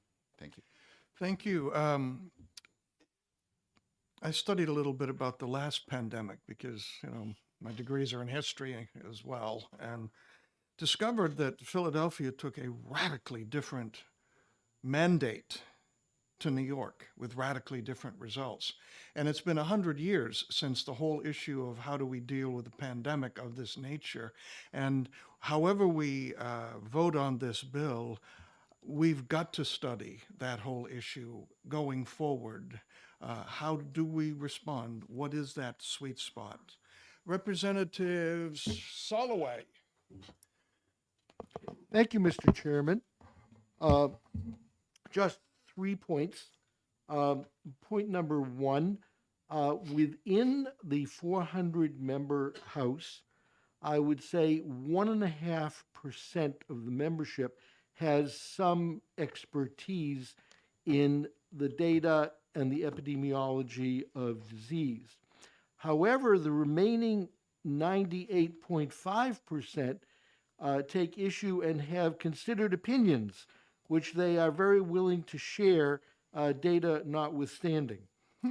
Second point, in Health and Human Services Oversight Committee, the Commissioner of Health and Human Services, Laurie Shibinette, has appeared before that Oversight Committee and has said quite directly, our data on which we are basing policy is simply inaccurate. We just don't know what's accurate and what's not accurate. We are making decisions based on no data. Given this, we have legislation before us directed at COVID. However, as my esteemed colleague, Representative Kofalt, has pointed out, we have coming down the pike numbers of new diseases, and I would point out that not only do we have COVID 3BA2.1.2 among us at the moment. However, COVID 4 and 5 have already been identified and are headed our way. Those of you who are younger than age 50 probably ought to think about monkeypox. If you are going to go to a gathering in a crowded area and rub shoulders with the hoi polloi and you were not vaccinated against smallpox, you may be at risk. There are only 780 cases as of this morning internationally, but it's probably headed our way. H1N5, the newest version of avian influenza, is, as you know, rampant among your chickens, You may find that your chicken tacos have gone up in price because we've had to call the herds, and we're beginning to see the first few human cases that may be coming our way. Nipah virus is on the way. We have, my friends, no good expertise in the House. We have no good data in our Department of Health and Human Services. We have threats coming our way. Are we going to rewrite legislation for every threat? I would submit, my dear colleagues, that this is probably not a game in which we should be playing. I would like to support Representative Weber's position and say we shouldn't be here. Representative Woods. Thank you, Mr. Chair. I just would like to add a further comment that was made relative to federal to state and associated responsibility, and then state to local. I think there is a difference. It's not just a categorical local control period. Local control for residential versus commercial zoning, educational parameters are all fine locally. Unfortunately, if you have COVID, you don't stay in one town. You travel across the state. You affect the entire state. So in that sense, I think the parameters in which we have to view this in those circumstances are far different. This is a public health issue and affects the entire state.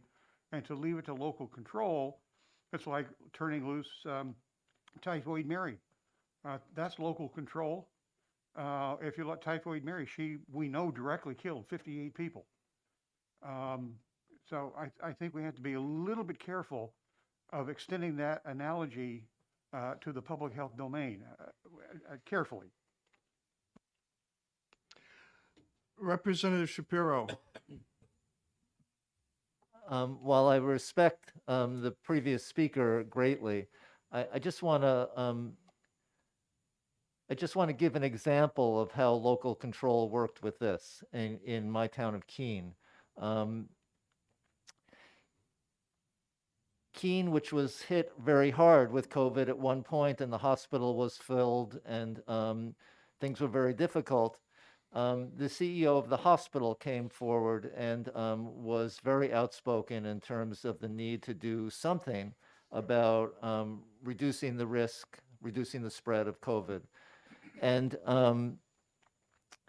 he was outspoken, and the city council, on his request, the city council took up the possibility of a mask mandate.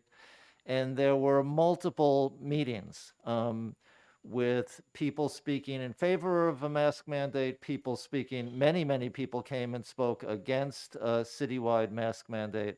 For the most part, while people didn't agree with each other, for the most part, it was civil. There was a real dialogue. There was some disagreement about the city council, within the city council. The city council eventually did create a mask mandate in terms of businesses in town and institutions in town. The same process, the mandate was then done away with when the spread had been reduced. Then when the spread increased again, it was brought up again. The mask mandate was put in place again, but then it was also ended against the wishes of some of the public health speakers. And I think that it was, for me, it was an incredible example, not so much of local control, but of kind of civilian engagement in people taking responsibility for their own community. And some people clearly didn't like the answer when mask mandate was put in place.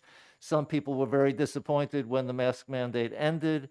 But I think there's great value in engaging the community in conversation about their own public health that would be done away with this bill.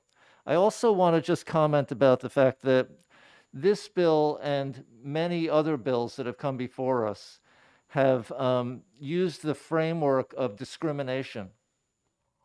And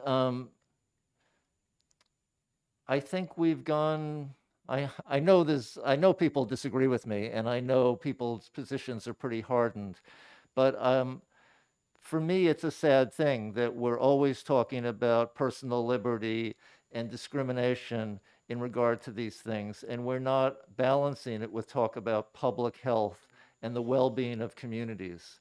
Um, that doesn't really speak to the specific things that the bill does, but for me, that's a big problem, and I would prefer to vote against recommending further legislation. Anyone from over here? Did you, Betty, yeah, Representative Gay had her hand Thank up. you. Betty will do fine. I think the elephant in the room is that we're talking about mandates here. And so we all have very strong feelings about what you should tell people and how do you balance personal liberty with safety for everybody. The part that I suffered the most from, anguish, not physically, is that so much information was suppressed. We're finding out all kind of things now, like the numbers were conflated. People were dying. People in the hospitals were counted as having being there because of COVID, even when we found out some of them tested positive, but that's not why they were in the hospital. Medication first was prohibited, then certain medication was mandated. There was just so much lack of solid, good information. And that's my biggest concern. I don't know how to change a law to make everybody happy, but my personal feeling is let everybody take care of themselves the way they think is the safest for them. That doesn't make everybody happy when I want to go around without a mask and other people are afraid I'm spreading viruses. But I don't know any other way to encourage information to be current, updated, educational for everybody, as accessible as possible. It's just that in this past 2 years, there's been so much that was financially motivated, promoted by people who benefited financially, and then we had to just dig and find research. So I'm still going for personal responsibility, personal care. You know, when I had COVID, I waited 2 weeks before I was exposed to anybody, even though CDC is saying, 5 days, because we think that was a political decision. People were getting mad about 2 weeks. But, you know, I just would rather not be enforcing mandates. I would rather enforce education, free and open, current, as the numbers change. Thank So you, I would support Representative. continue to We're work on it. drawing near to the end because, again, we're not voting the bill. And there will be no question about it. Ad hoc group or groups looking at various aspects of this. This is just to get out there and into our report some feelings. So a couple left. Representative Leon. Thank you, Mr. Chairman. I think this has been a good discussion, and I do think that the information that Representative Snow shared about the decision-making without much data was actually one of the biggest problems with this whole experience.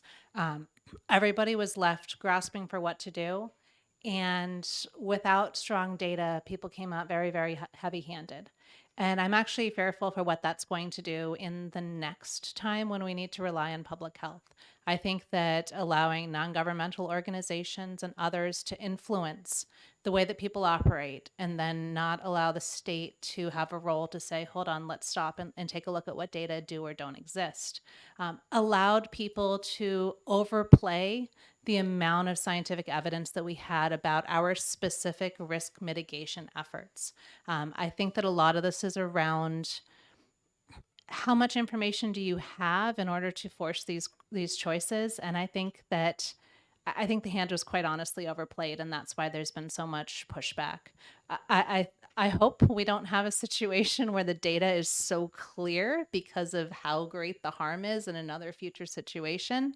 But I have confidence that all the people who are saying, I need to have the chance to make my own decision, would look at those data and say, oh, yes, I'm staying home. Yes, this is what I'm going to do. And just like when I was wearing my respirator around, which I guess was selfish, that was still the best way to protect myself. And I want everybody to have the best tools to protect themselves. So I think I know the way that we're going on this, but I do appreciate that we need to look at the right level of response based on the data so that we don't harm further future public health efforts. And Representative Knirk. Yeah, I'd actually like to take off right on what you just said in terms of the issue of the data. You know, as some of us in here have done, we've spent our whole life we're looking at data, and we have to understand that when you have a novel disease that's new, you're going to have a lot of uncertainty. And there's been some sort of accusations here about the data. People have to understand that sometimes the reason that recommendations changed is that the information changed, and the public health authorities were quite straightforward in terms of clarifying why they changed it, because the information changed. But people were interpreting that as they didn't know what they were doing. It's the reality of the fact that we often have uncertainty in the early phases of anything like this. Now, the difficulty, the comments have been made about future, and that is exactly the point that I want to make. We should not be addressing this legislatively, because you can't tie the hands of public health. Public health has to remain nimble. We just talked a little while ago about we don't legislate the practice of medicine. We also should not be legislating the practice of public health, and the reason for that is very simple. They've got to be able to be nimble, make changes rapidly as things change on the ground. The legislative process is slow, long, and cumbersome. This was my great objection to HB 1131. The prohibition of mask mandates was not just a local control, but it was generic for anything. It wasn't about COVID. It was anything. So if we did have something come through that was a very highly transmissible but clear data that we could clearly stop it with a mask, you would not be able to put in a mask mandate if you chose to do so. And the other difficulty is when you keep saying it's all individual responsibility, we do have a responsibility to one another. And for example, when we say you can't drive drunk, it's your own choice whether you want to drive drunk, but we actually tell you can't do that because you're going to kill other people. I agree, it'd be wonderful if it had perfect data from the beginning. The only time one has perfect, crystal clear feelings about something from the beginning is when you're really dealing more with ideology and religion, because then it's a belief. In the real world of science, there's a lot of murkiness, and our public health people did the best job they could trying to make decisions. And the bottom line is, we should not be trying to legislate what they can and cannot do, just like we don't legislate medicine, we don't legislate the practice of public health, because they've got to be nimble. We should not be legislating these issues. I'm That's going my to stance. speak, thank you. I'm going to speak last before we put this to a vote.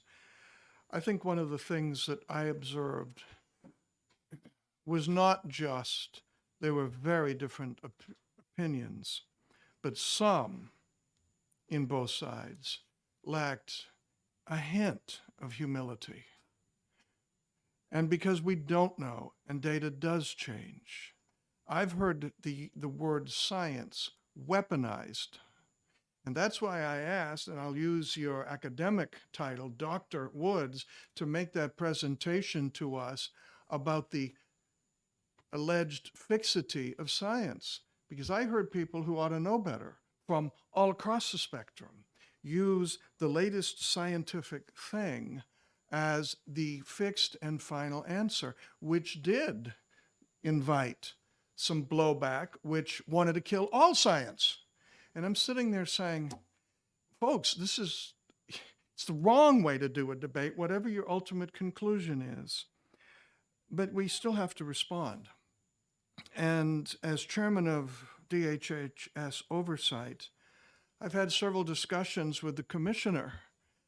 How can we have a rapid response of us because getting a bill through and having it voted on two houses and signed by the governor, a lot of arguably good legislation, once it's signed, has long since become irrelevant. So where is the rapid response team that gives input other than?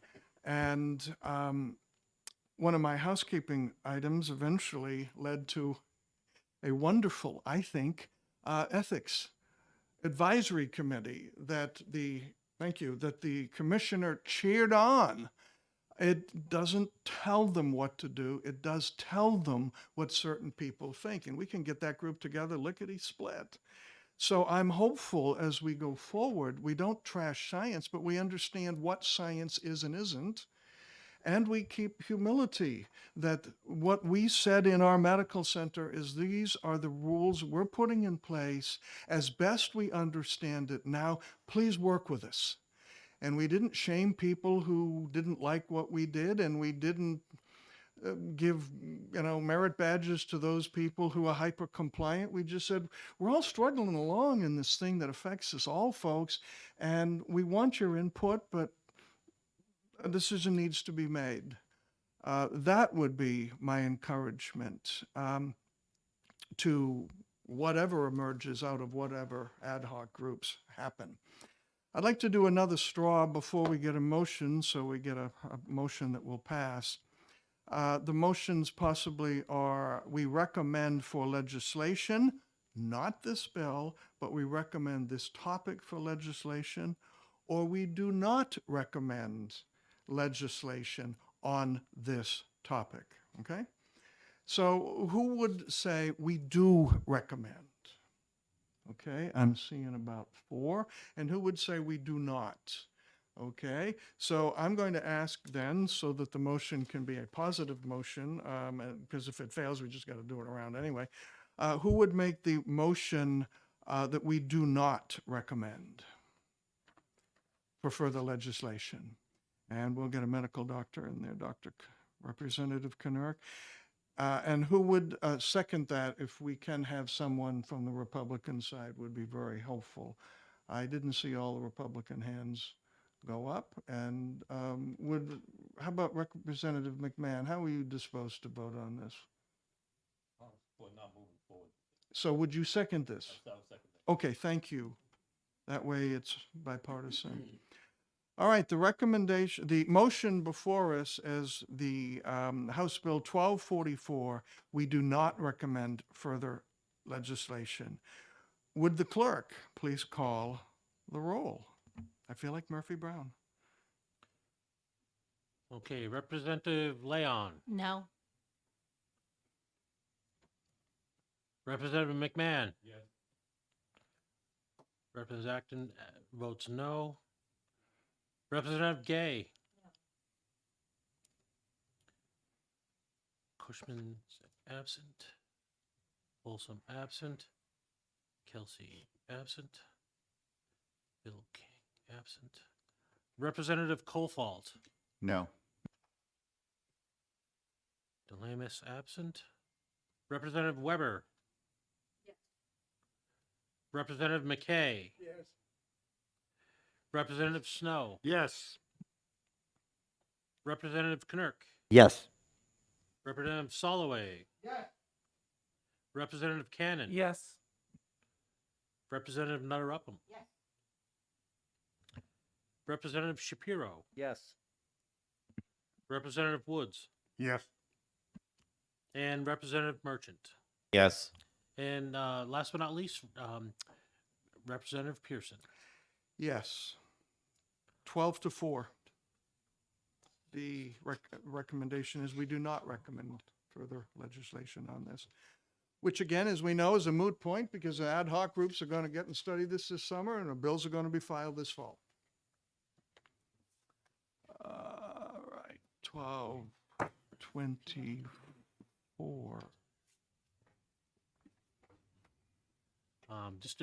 Okay, so that was moved by Knurk. Knurk, okay. McMahon seconded it. McMahon. And Mr. Chair. 12-4. And yes, Representative. I'd just like to make a comment. if I could, You just may, about. sir.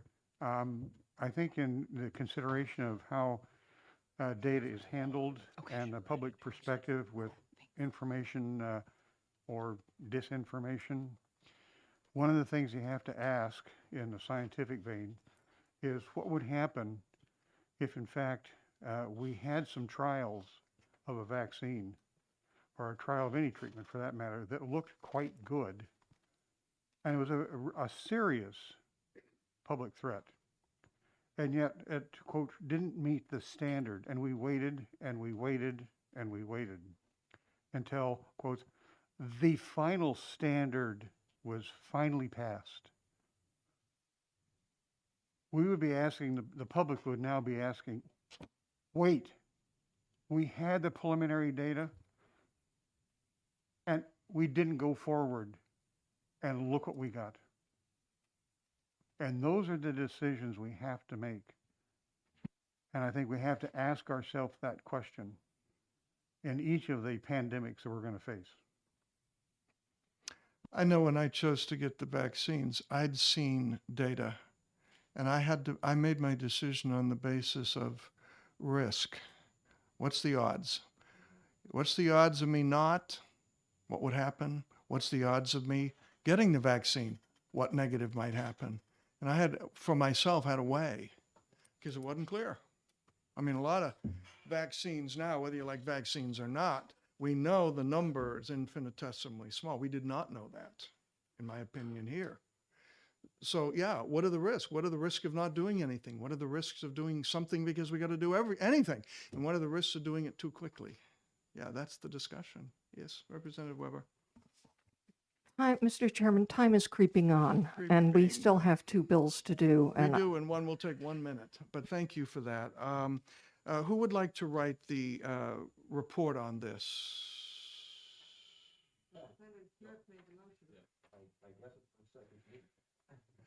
All right, and thank you. And going backwards on 642 in telemedicine, nobody got assigned writing the blurb on that. Who would? I was going to do that, and you, in your turn, said you would write the blurb on auricular therapy. Yeah, that was the deal we had, wasn't it? Okay. I will take responsibility for 602. Thank you. Slop off 290. Deftly hand over. And I appreciate your consideration. Well, indeed. Thank you. House Bill 1271, limiting the authority of DHHS to mandate vaccinations and relative to quarantine costs. It was referred to interim study by a vote of 21 to zip. Who would like to speak on 1271? Representative Leon. Thank you, Mr. Chairman. I think when you get down to the core of this bill, it was looking not at the idea of availability, but how much data and how much agreement was necessary in order to require an intervention.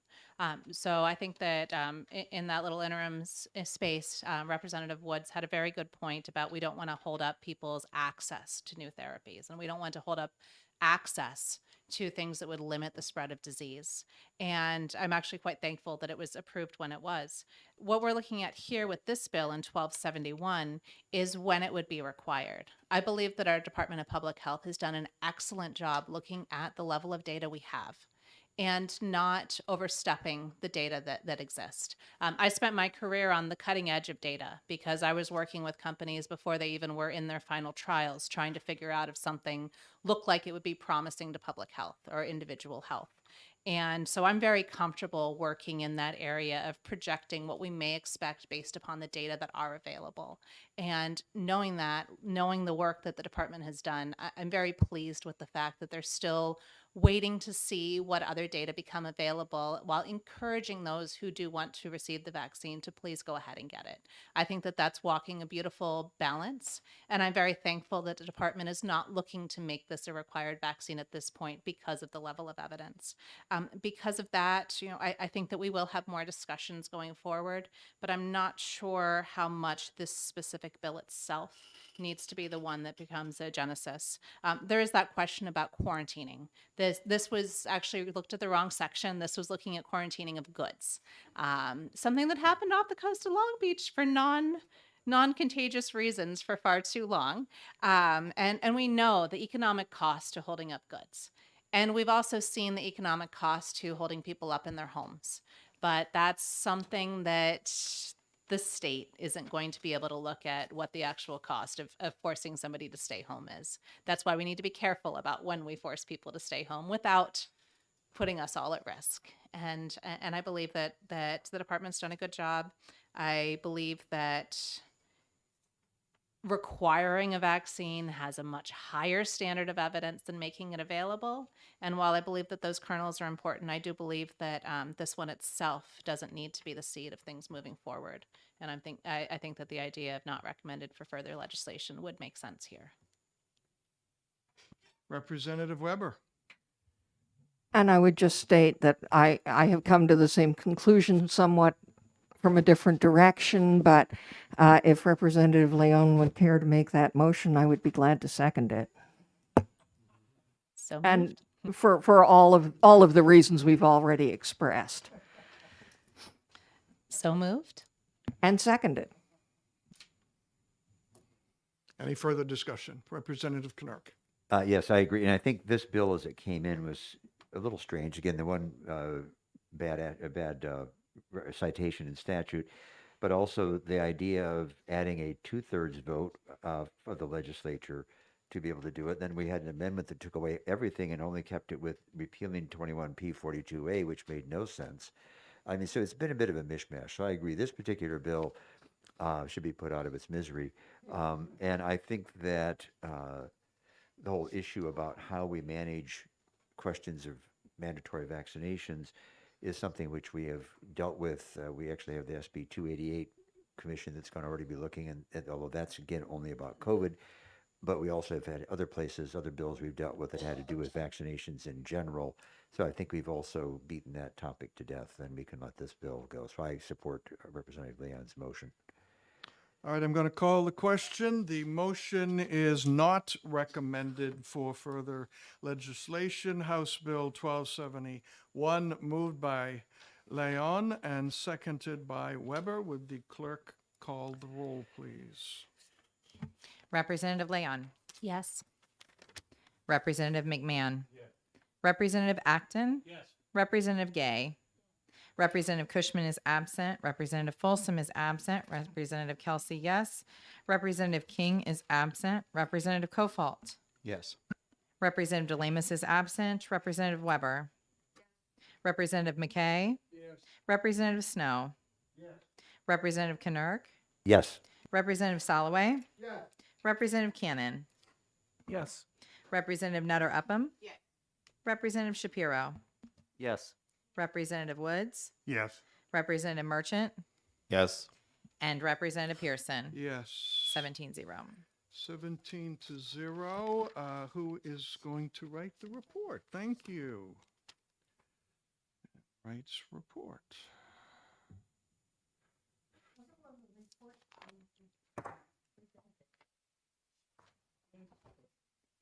Well, I have to write them up and submit them, and they go into the calendar. They will be published in the House calendar sometime late October, early November. And no further action is taken. They're just published. And now last, House Bill 1290, establishing a task force on precision medicine and biomarker testing. You will remember the late and much missed Representative Rogers came before us. And the reason we didn't want to go forward with it is that we felt a subcommittee of the Joint Legislative DHHS Oversight Committee would be the better venue for this to take place. And the reason we sent it to independent study is to say ITL is a negative, and we didn't wish to say that. It was a great bill. It was just not the vehicle we all thought was the best way to do it. So we sent it here so that we could have another opportunity to celebrate not only this bill, but the life and career of Representative Rogers. And I don't know if there's anything else to say, but we can say it anyway. Representative Weber. I would simply move not recommended for further legislation on the basis that the issue is being addressed under the guidance, I believe, of our own Representative Salloway, and that the committee thanks Representative Rogers for raising the issue and bringing it to our attention, but that no further legislation is needed because it is being addressed elsewhere. Representative Leon. Thank you, Mr. Chairman. This is actually another one of the areas I was involved in my previous career. Well over a decade ago, I worked with a company working on biomarkers to detect for cancer. We just got this in the mail. They're presenting at the American Society of Clinical Oncology, and they're still not yet approved. I'm very thankful that the Oversight Committee is working on how we can bring this forward, but it's not even really ready for approval by the FDA, so it's definitely not ready for specific encouragement within the legislature. So I'm thankful that we moved this forward and we honored our dear colleague. Representative Salloway, say some things about the group that you're pulling together, please. I was pleased and honored to be working with Representative Edwards, who disciplined the chair in the course of conversation, with Representative Pearson, Representative Woods, Representative Marsh.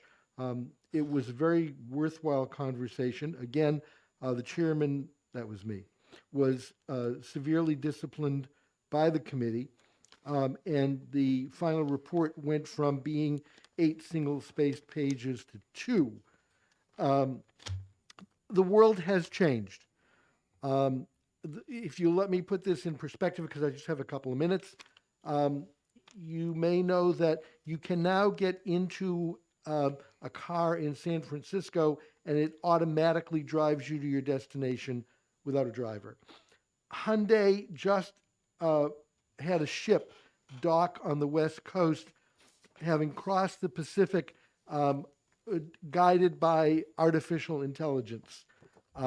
The world has indeed changed. Representative Rogers of blessed memory didn't just see the emergence of precision medicine, she lived it and wanted to see it made accessible and affordable to the citizens of New Hampshire, and pressed forward this work. Chairman Pearson of the House and Human Services Oversight Committee, in his wisdom, saw fit to bring this up before that committee and to move it forward. And I am confident that on the 24th of this month, when that committee meets again, he will appoint a permanently standing committee, a subcommittee of Health and Human Services Oversight to push this forward. So we've done our work, we've done it well, and I wish to thank all the members of the ad hoc committee for what they contributed. You can be confident, Representative Salloway, that Representative Pearson will speak through the mouth of Representative Edwards, because I will be in Atlanta with the CDC and Representative Knirk. So my vice chair will be in the meeting presiding on the 24th. But you and I can talk more fully about what Representative Edwards will say that I said that you mean. I think I got that right. Thank you so much for pulling all of this together. And, sir, I also look to you for a motion that it is not recommended for further study. I already made one, but I'll withdraw it if you'd prefer. If we may, so. I defer to Representative Weber.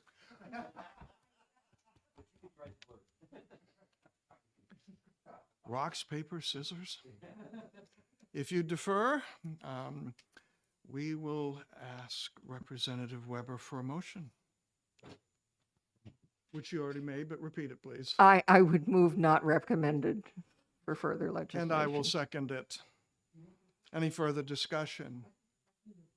The motion before us is House Bill 1290, establishing a task force on precision medicine and biomarker testing.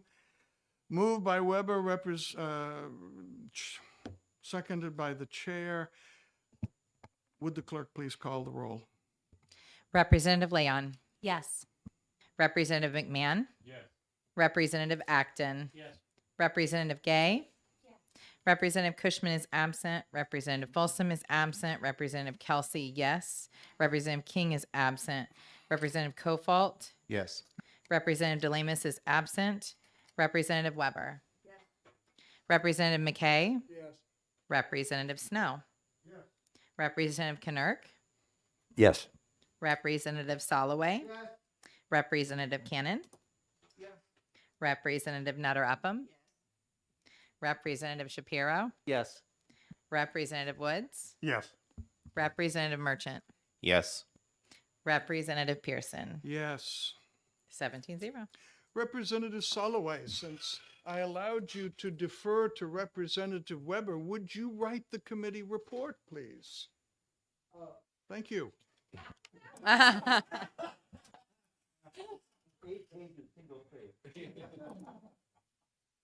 Appreciate that very much, Representative Soloway. And that ends 1290, and that ends this meeting.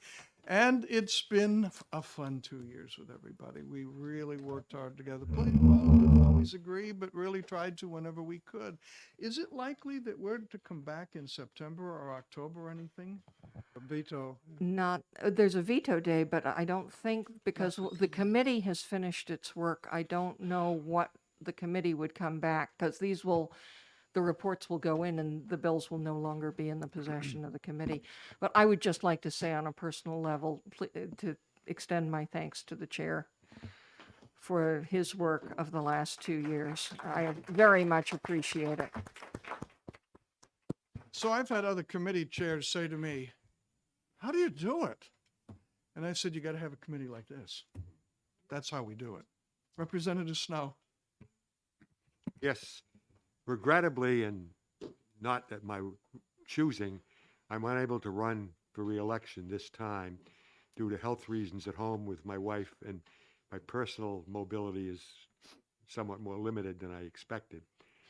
So I'm really unable to continue, but I did want to thank this group, the leadership of the group and the members.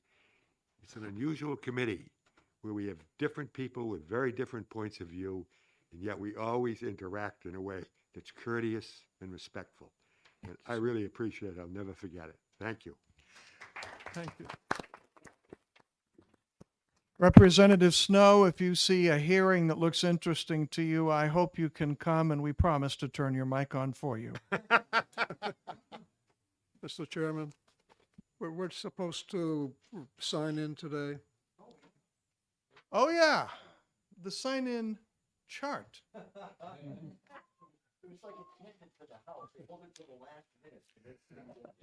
And of all people who needs his mileage, Representative McKay, we will get you your 0.4 miles. Representative Woods. Thank you, Mr. Chair. Thank you for my last time as well. I will not be running for a variety of reasons. Specifically, I'm going to be moving from Bow back into Concord. At any rate, it's been a pleasure. I've worked with the legislature since 1982 in a variety of positions and so forth. And this has certainly been very pleasurable on my part and privilege to serve in this capacity. It's awe-inspiring in many ways, and I'm glad I did run. I'm glad I've had a chance to serve. I've gained so much over the course of years. I honestly felt, and when I knocked doors, I told people, I've been so privileged in many ways. I felt I owed something back. And I tried to do that, and I appreciate those who would listen to my physics as we went along. It's still, I realize it's a bit of a bore, but it really is. Explain your pun. Chaos theory. Niels Bohr. So explaining, all right. Again, I just want to thank everybody, and I've thoroughly enjoyed it, and The sidebar, although I'm retired, I was able to do several hand consults over the course of time, and that was been enjoyable as well.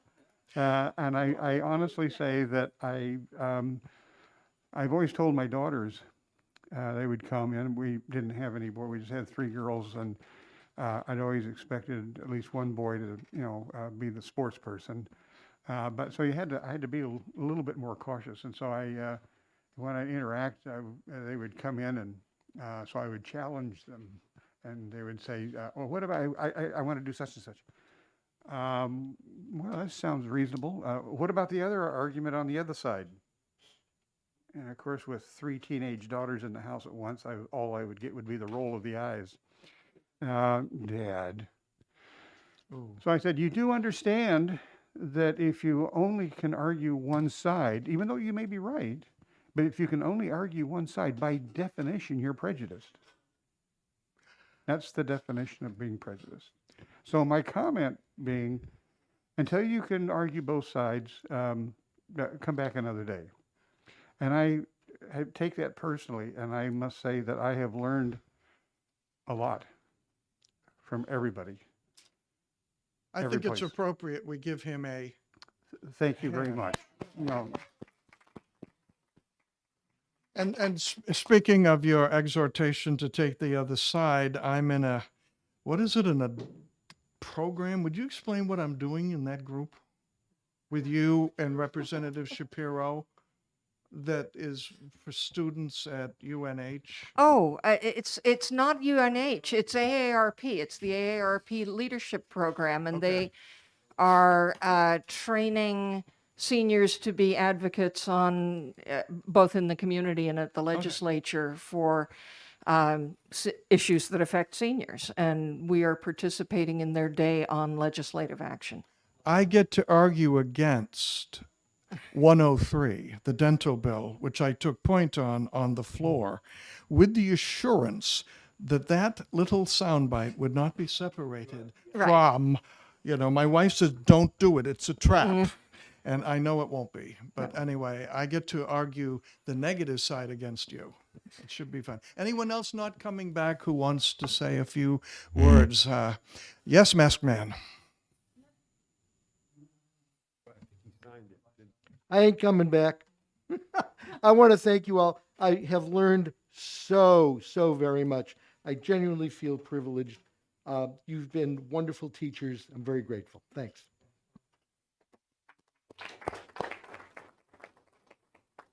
Anyone else we know definitely is not coming back. You're not allowed to talk. Representative DeLamus is not coming back. She's moving out of her district. I think we're losing 1 or 2 more, are we? On our side, are we? Beth, yeah, Representative Folsom is not coming back. She's moving as well to a different place. Well, I've been redistricted into a very heavily Republican district, so I'm going to try. But I'm probably not going to be here either. I might hold a sign for you. I'll put a mask on, but I might hold a sign for you. Thank you, everyone.